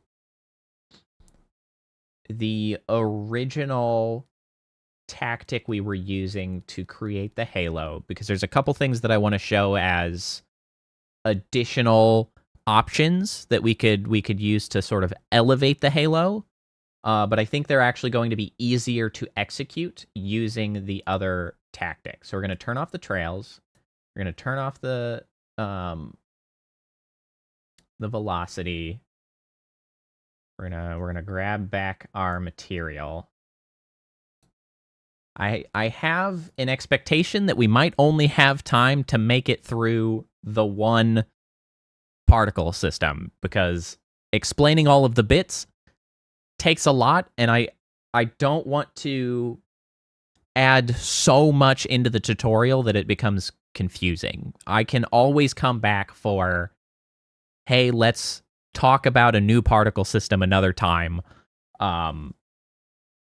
because I feel like if I keep explaining more of the subcomponents, that like people's eyes are going to glaze over, and it's especially going to be challenging to edit it into a standalone meaningful video. There's so much here that I really could probably sit here and talk for like 6 hours on all of the different subcomponents. So let's worry about the halo, just the halo. We're going to add some interesting aspects to the halo here and like elevate it a little bit, and then we'll export it and move on. I'll worry about doing a will-o-wisp another time. Okay. So let's get us back to how we had it, where we were doing a loop with the full arc at 360, not the burst, but rather a rate over time of 10, 5, 7, 8, 9. No, 10 seems about right. So there we got a halo. So let's introduce the major added complexity that can allow you to really do a lot with particle systems. Also, I'm going to save. And that is that, so a particle system doesn't only need to be a single object. It can be like a set of subcomponents within the system. So we have the generator, but I can also, within it, add an additional particle system. And so we're going to call this the trailer. And so now we have this new particle system, which is, again, made as a default sort of system, although I think it actually took on... No. It is back to full default what this sort of system looks like. So we gotta do our little cleanup. We don't want to speed.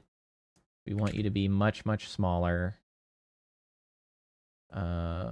Let's zero out our emission.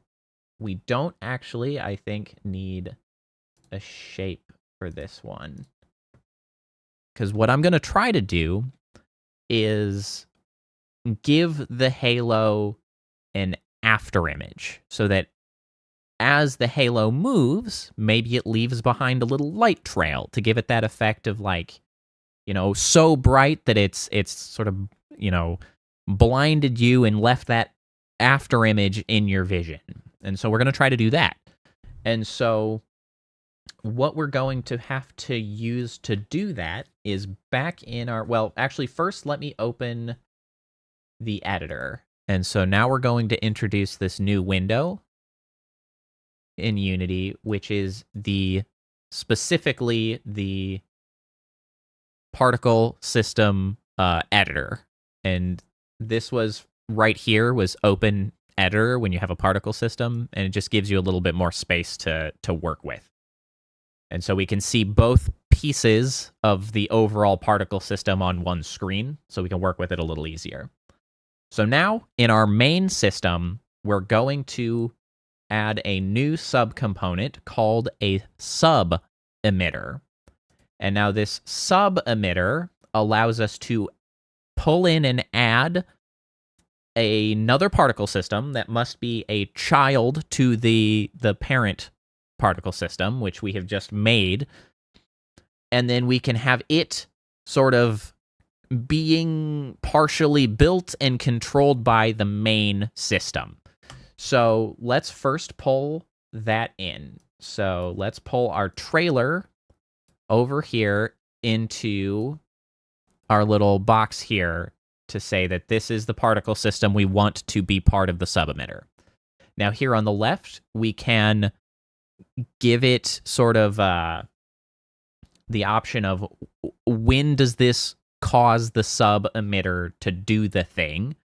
We have birth, which is very common. We have collision, which is if it collides with something. We have a death, so once the parent particle disappears, then the child particles spawn. That is like my the particle burst, right? They trail off, and then on the death, they turn into fireworks, right? That's a sub-emitter effect on death. Trigger, we don't need to worry about that too much, and manual, we don't have to worry about. That would be for scripting, for game development scripting. We don't got the scripting, so we don't need to worry about that. So then next we have our inherent. So we inherit what? We can inherit color, size, rotation, lifetime, duration, or nothing. I just want to inherit the color, I think. I'm just going to make the size match instead of dealing with the otherwise. So we inherit the color, and then emit probability again, 0 to 1. How often does it happen? We want that to be 1. Okay, so first of all, let's get our renderer set up to be the same glow that we were using here, just like this, so that they will look the same. And then the lifetime actually probably needs to be quite low on this. We just want 2 seconds. Because the goal that we want is for our emission here, we want this to be a rate over distance. So as the parent particle moves, then it creates these. And so these usually have to be pretty big, actually, because the distances that we're working with are technically quite small. So let's see this. 50 rate over distance. And then what we're going to have to do with this is bring in a new subcomponent called size over lifetime, because we want the after image to sort of fade away. And so now we have our curve, which is, this is exactly the opposite of the curve that we want. We want that to just trail from full size to no size over the lifetime of the particle. That's how you read these. We've got size here, we have lifetime here. Starts full size, ends up no size.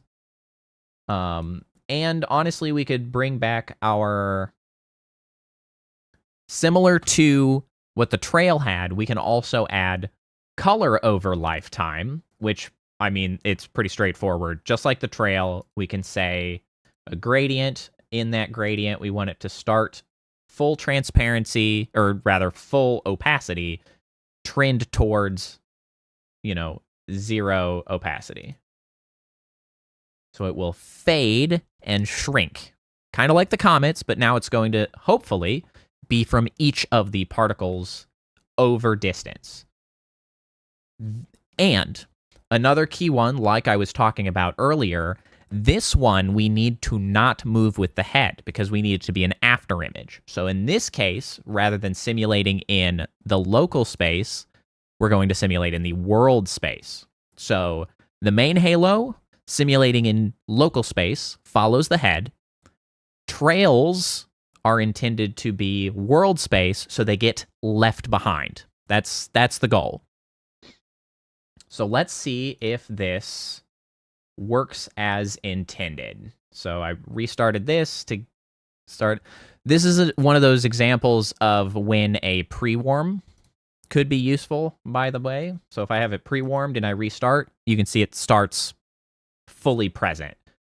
Now, now I'm actually going to have to play the scene, because so as soon as I stop selecting a particle system, it stops doing its thing.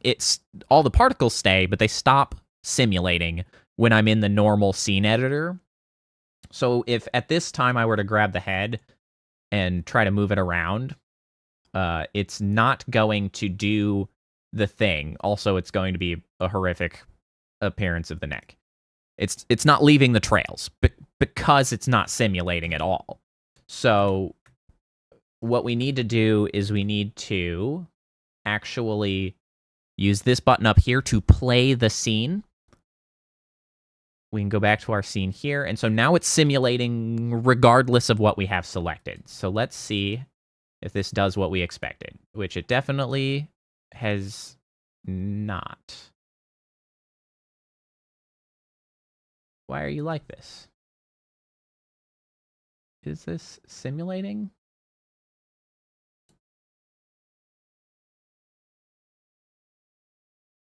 Let me try to just move this alone. Okay, so that's not leaving a trail either.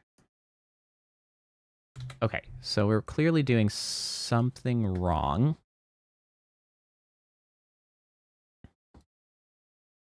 Interesting. What is our problem here?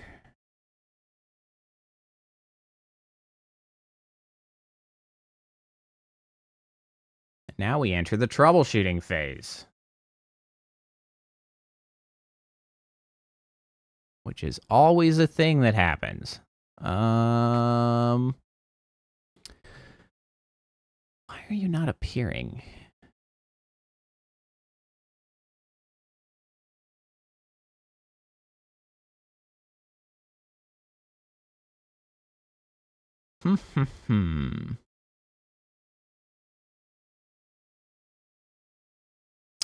Oh, you know what? I might need a shape of some kind. So when I do need something like that, I usually just throw in a sphere and then I make the radius very, very small. Because I think I might have had this issue before. Well, no, that doesn't seem to have helped. Huh.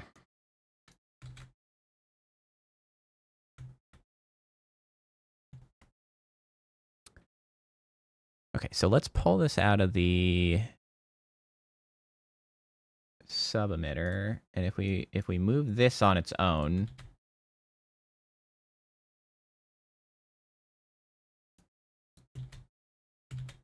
why aren't you generating at all, my good friend?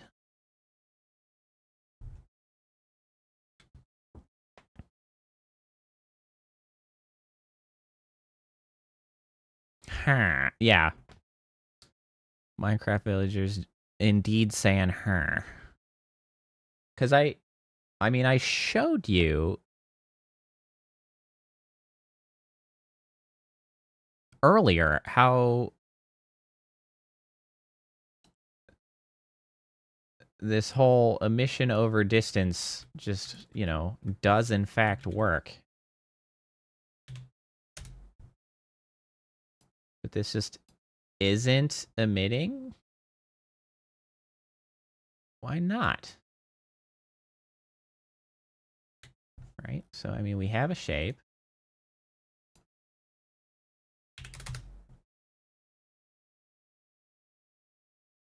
Hello?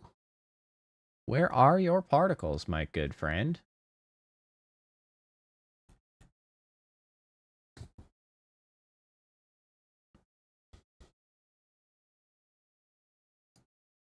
Okay. Okay. Suddenly they're here now that we've restarted. One, those look great. Can I just say? I like how that looks. Can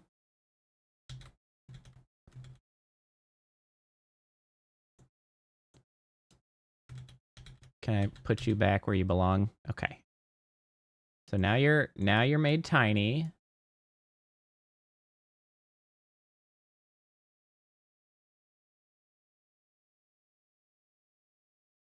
Okay, hold on. I think I figured it out. We just need way more rate over distance. The distances are just not enough. There? Okay. All right. Hold on. Why is your neck like that? Can you put your head back to right? What are you doing?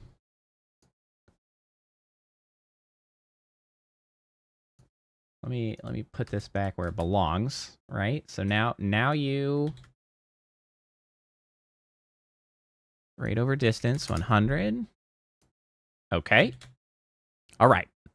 We have it generating on its own. This is the sort of troubleshooting that you end up doing a lot with particle systems, honestly. Okay, now it's a sub-emitter again. And now it does not... As a sub-emitter, it doesn't do the thing.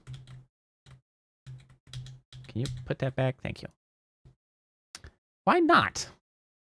I've made this kind of trail before. Is it because this is simulating in local, so it doesn't... No, I'm manually moving it. You should... Hello? I know I've done this before. I mean, I guess it doesn't have to be a sub-particle. It kind of does. It would be best as a sub-emitter. Why doesn't this work? I've done this before.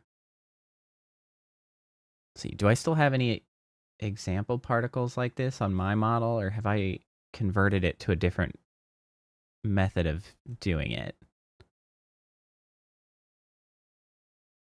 You know what? Let me see here. Is it because the particles themselves aren't moving within space? Let me give these a speed.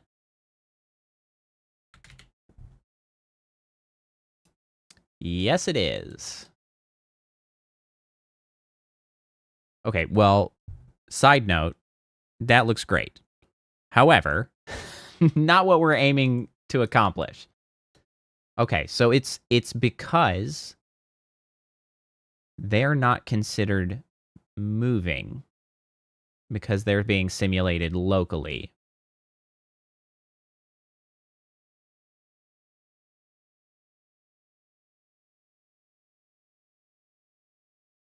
Well, that does complicate things, doesn't it?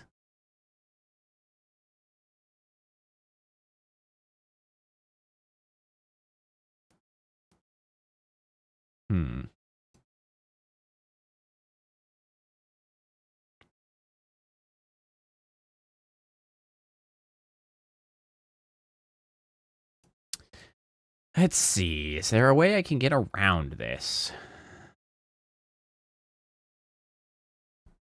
Okay, so you don't need a speed.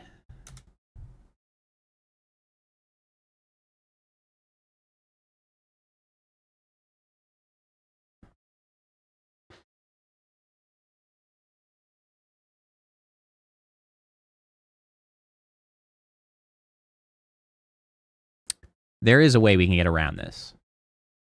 Let's try a different tactic. We may not need this sub emitter at all. So instead, what if we simply have the lifetime of the initial particle as 1 second, and we move the color and size over lifetime to this main particle?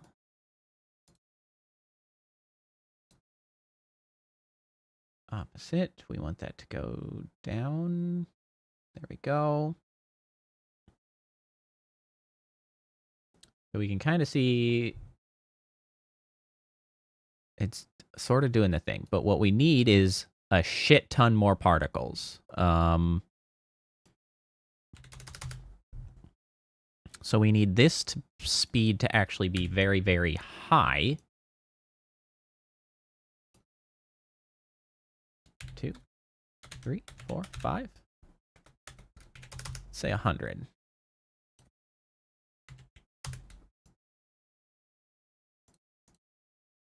100 might be too much.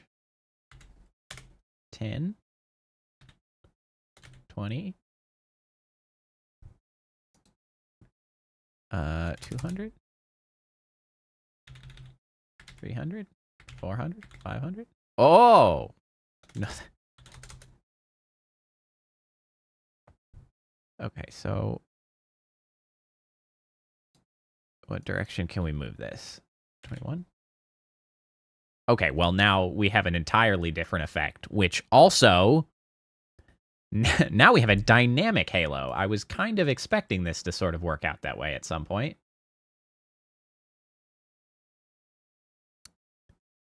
So now,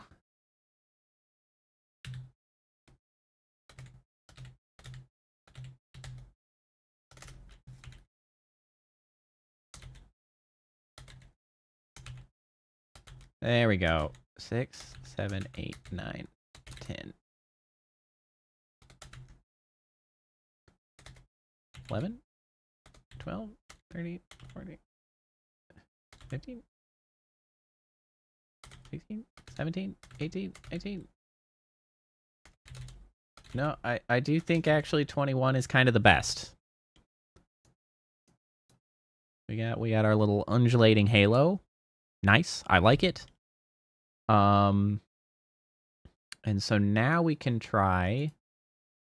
We might just naturally produce after images with the head because, oh, you know what? I think I forgot to change this to world.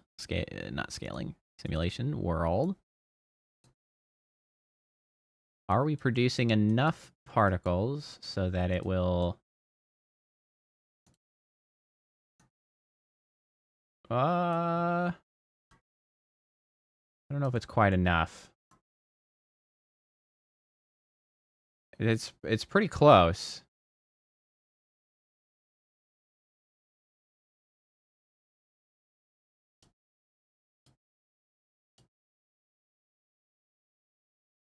Yeah, it's a little too visible for my taste. It's passable. It's passable. But I think we can do better. It's passable, but we can do better. What? Whoa, no. Broken neck. It's fine. Okay, so what we need is more particles.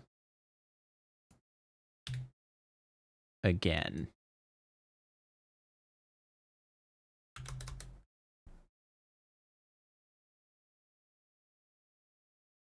And possibly actually a shorter lifetime. 0.6.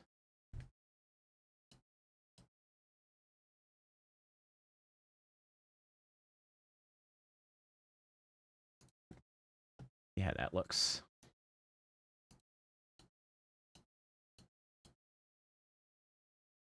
It's got a little too much space in between, I think. But let's see how the trail works. Yeah, the after image is much better. I think that's pretty good.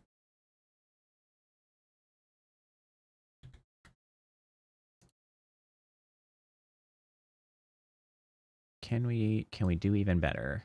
How high can we make this?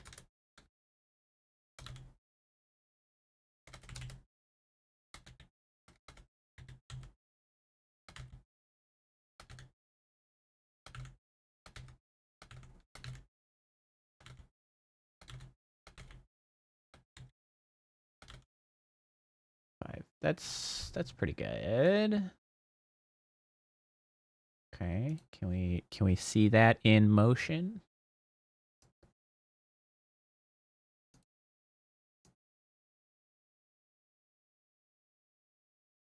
Yeah, you know what? That's pretty good. I think with enough time, I'm pretty sure we could find an ideal sort of circumstance for this.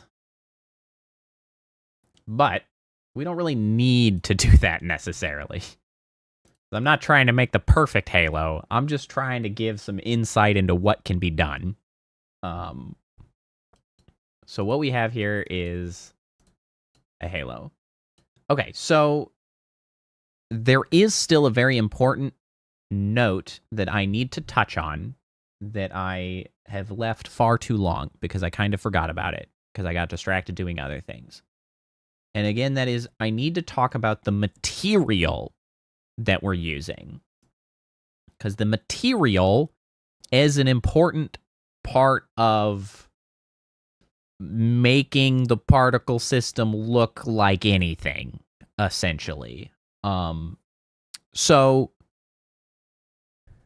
really what we need to talk about in general is what a material is, probably.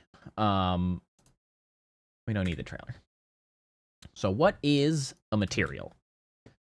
So with every VRM or anything you're pulling into Unity, you're going to have materials.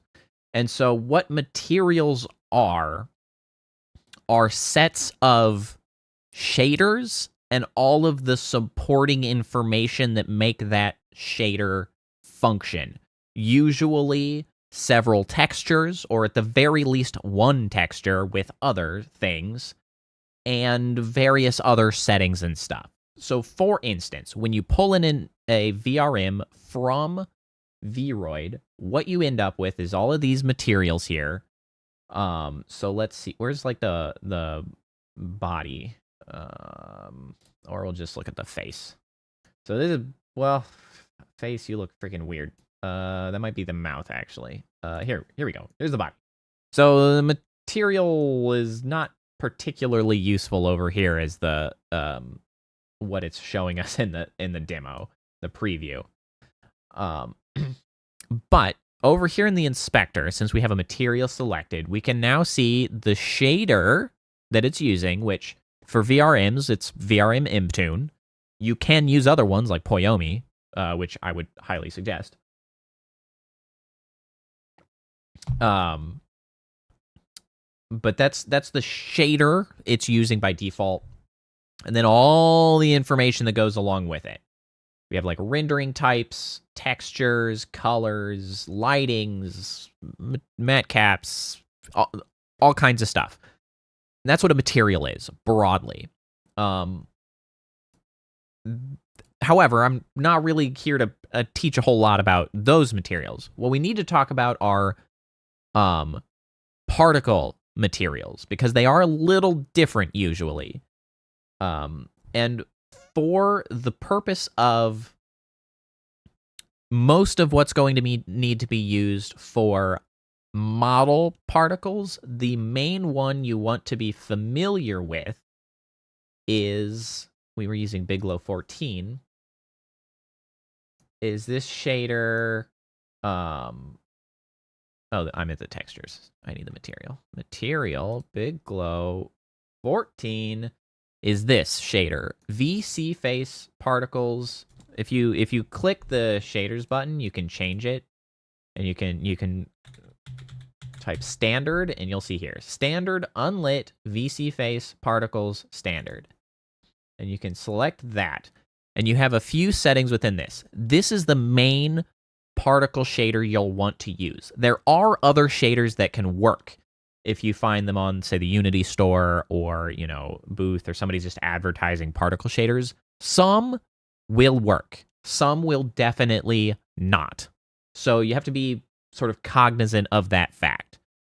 The reason that VSeeFace Particle Standard Unlit is very useful is because it's designed to work with that transparent background that I brought up at the beginning. It will stay visible and sort of the correct color on the that transparent background. So that's a big part of it. Within it, you have your material options. First of all, let's start from the bottom, sort of here at the maps. This is the sort of simpler to understand potentially area. So we've got our texture itself, which is here, right? You can select your texture, slap it in there. You can also, search through here. One important note for this VSeeFace particle textures, the textures that you are using, let's select Big Glow 14, the alpha source here needs to be from grayscale. So the other options here are like from input texture alpha, which would mean like if this is not black and white like this, but is actually like a PNG with transparency, you can use that in Unity, but it will not show up correctly once you're rendering this model. I struggled with that for quite a while, trying to figure out why some of my stuff simply wasn't visible properly. You need to use the from grayscale, and you need to then make the transparency appear as a grayscale. A lot of textures are like that anyway, but keep that in mind. It's very important. But that's kind of the only concern we have from the texture perspective. Once we get to that back in the material, we can then, we can tile or offset if we want the texture, if we're trying to do something with the texture. Typically, we want these materials to be white because one of the other things that using a specific particle shader for, rather than something like the Poyomi or the mToon shader, why don't we just use those here? By being a particle shader, when it goes into a particle system, all of the like color over lifetime, initial color, those things will affect this material. Sometimes they won't. Like if you just throw an mToon material on top of a particle system, those initial settings won't take effect. It will simply be the color that it claims to be in the material. Sometimes that's fine. Also, you don't always need it to be taking on those effects, like color over lifetime. Like one of the things that I did with a particle system was I got a shader specifically for the the Earth. Like it shows and looks like the Earth's surface, right? And I made a particle out of using that material just on a sphere particle. I didn't give it any other, initial colors because it didn't matter, but it just took the actual color texturing from the material. And sometimes that's fine. But if you're trying to use the particle system to manipulate the color, like its transparency and stuff, you need a particle shader for the material. Also, you can use the intensity here to make it more color than like full color, which means that it will be affected by emission. There is an emission option here. The problem with this emission option is that the color you give it will actually be that color. So if you color this white, that emission won't take on the particle color properly. It will just be more white than it was normally, which sometimes could work. In this case, emitting a little more white actually might be able to make this halo appear like it's white hot on the middle rather than yellow, like full yellow. You could play with that a little bit to get interesting effects out, but I'm not going to worry about that too much. I usually don't use this emission. I just turn the albedo intensity up over 100%, so to speak. And that means that it will behave with emission properly, because I use bloom, so you know we gotta be cognizant of that. So then above this, we have like a rendering mode. This is sort of the various ways that it can render. Additive for rendering mode and multiply for color mode is generally how particles behave. Like, that's the most common. That's what most of mine do. Because that means that, like, you can see behind it, but it's kind of taking on the colors behind it. It's like multiplying the colors so that it has a transparent sort of appearance, and it's sort of the most unnatural looking for glowing, moving specks, kind of like what a lot of mine are. But you can make it opaque. You can make it a cutout so that it's just, you know, either visible or not.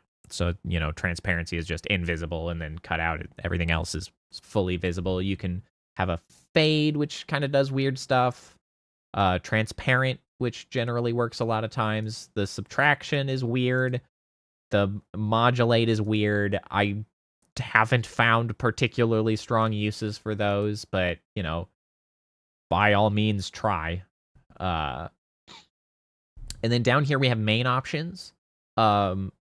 Flipbook frame blend is, I think, if you're using a flipbook animation material or texture, which is like cycles through things to give it an animated appearance. I think this might help smooth it out. I rarely am using that, so I don't worry about it. Two-sided means that you'll see both the front and the back. This is very important for things like the rings in my torso, because if it's not two-sided, you won't see the back. It'll just be the front. Soft particles has caused me a lot of headaches before. So soft particles, like, disappear when they're close to other stuff, and close is relative and usually too highly, like, tuned, so to speak, so that particles just sort of start disappearing when you don't expect them to. So I've not been using soft particles. I don't use camera fading, and distortion has been really hard to get to work properly as well. So this is usually what all of my particles look like. I want them two-sided, and that's kind of it. You'll also notice, I should have talked about it when I came in to look at this, apply to systems. If one of these materials gets put into a particle system, one of these materials with a shader, it's got a few specific, like, unique traits that you'll need to come in here and hit apply to systems so that they appear properly. Sometimes that breaks things. Very rarely. The rings, for instance, I can't turn that on, or they end up at super strange orientations. But generally, you kind of want to apply those so that weird stuff doesn't happen.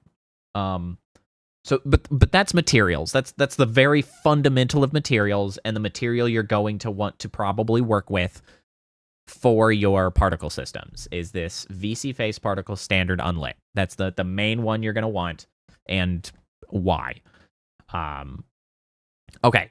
So that's kind of all of the stuff in Unity that we wanted, right? Like, we've covered, I think, a tremendous amount about particle systems, and I have still only sort of scratched the surface. We have our passable but imperfect Halo.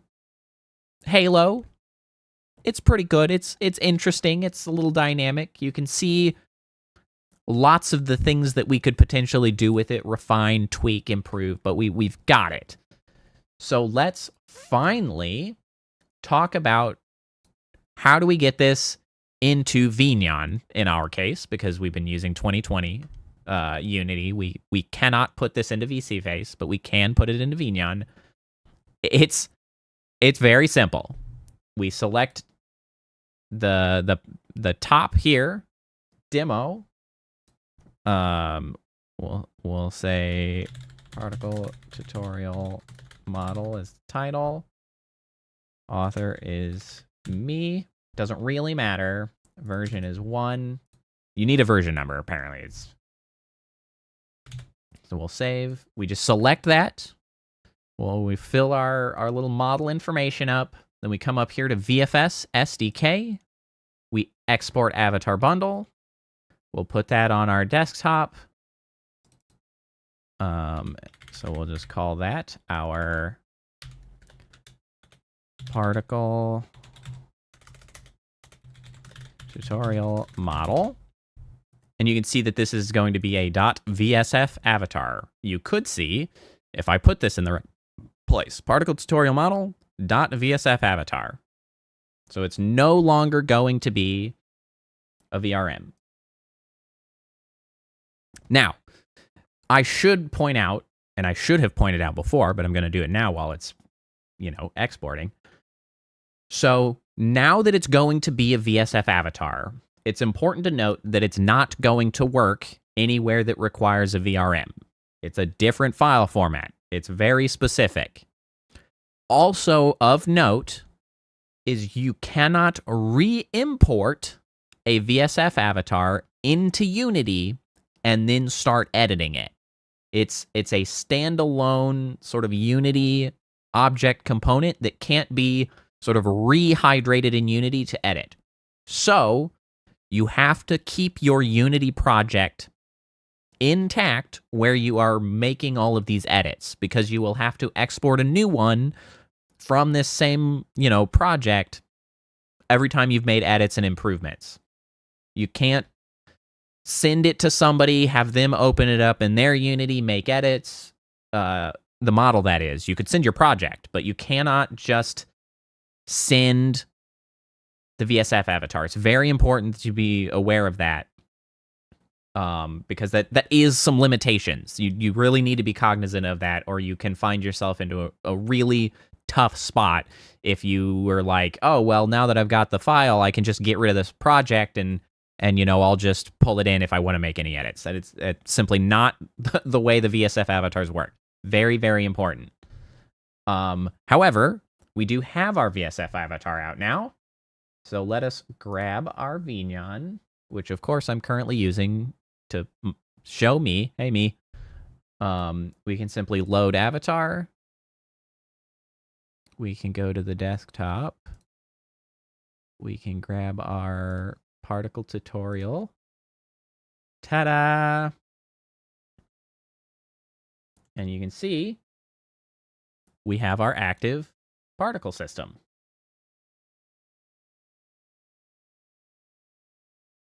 You know what? It looks pretty good. Not too bad for just, bashing it together. You'll notice the mouth doesn't move because I'm using a different set of blend shapes, so, it also doesn't blink. Sorry for the lifeless stare. We'll hide that. All we care about is the particle system, which works. We did the thing we set out to do. And, aside from making the particle system was easy. And that's why we have spent hours talking about actually constructing the particle system and mere minutes on getting the model actually, constructed, so to speak, like the baseline fundamentals. Let's go back to me, shall we? Oh boy, now we're hold on. It's probably in the node graph. Where are you, node graph? There we go. Send signal. We'll load the other one. Load the other one. There we go.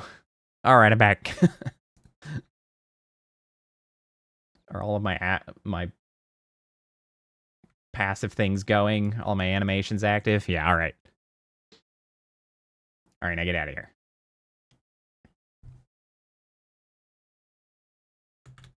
Okay. So, honestly, that's largely what I wanted to cover. I think that covers the whole thing. I say that as though it didn't take 3 hours to get through. But so to reiterate, let's kind of go back, wrap up all the stuff that we covered, right? So fundamentally, what do you have to do to get a VRoid model to have particle systems? Well, you export it from VRoid as a VRM. You have to set up that development environment with your Unity, UniVRM, and VSF SDK. Those are the 3 components you need. Once you've got those, you import your VRM into Unity using the UniVRM. You then add the particle system, which is the vast bulk of the effort. You have to make a particle system that's doing the thing you want, right? And then you export it using the VSF SDK as a VSF avatar, and then you can open that up in either VSeeFace, if you've sort of prepped for that, or VNyan, which would be my suggestion, if you've, prepped for that. So that's the thing. That's what it takes at a sort of very high level to get a particle system onto a model. The devil's in the details, as we have seen, because it takes far longer to make the particle system do the thing you want than to do all the rest of the stuff. That's what it comes down to. But that's where we're at, and that's what we have done. So I think that's pretty much it for this stream. I honestly would really love to hit on more points, but it would take forever. So I'm just going to have to make this a thing that we come back to and do again, because it's just, there's just a shitload of stuff to teach around particle systems, as it turns out. I honestly thought I could cover more in the period of time, but I was wrong. I was very incorrect. God, I'm going to have such a hard time compressing this into some semblance of a not forever long video. This has been very, very long. So, good luck me, I guess. Anyway, thanks for coming by. Thanks for putting up with this extensive lesson. If you find it useful, toss me a like, hit the subscribe, I guess. If you're not subscribed, I can't imagine anybody not subscribed has made it to this point, but you know what? I'll do the due diligence. Hit the like, hit the subscribe, hit the stupid notification bell that shouldn't exist, but I hate it. And I guess tune in next time for more educational Unity-based content coming soon, I guess. But yeah, tomorrow, as far as stream stuff's concerned, tomorrow I'll be back. Fuga 2, we're finishing Fuga 2 tomorrow. That's where we're going to be. We're going to wrap that up. And then next week we'll be off to something new. I don't know. But yeah, thank you very much for coming. I hope everybody has a good weekend, and I will see you all next time. Bye.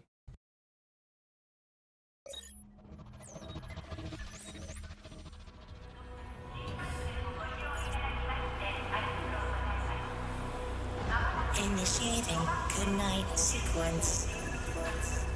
Dispersing appropriate dosage of compound 347. Initiating phase 1 of memory calibration. This won't hurt a bit. Just close your eyes.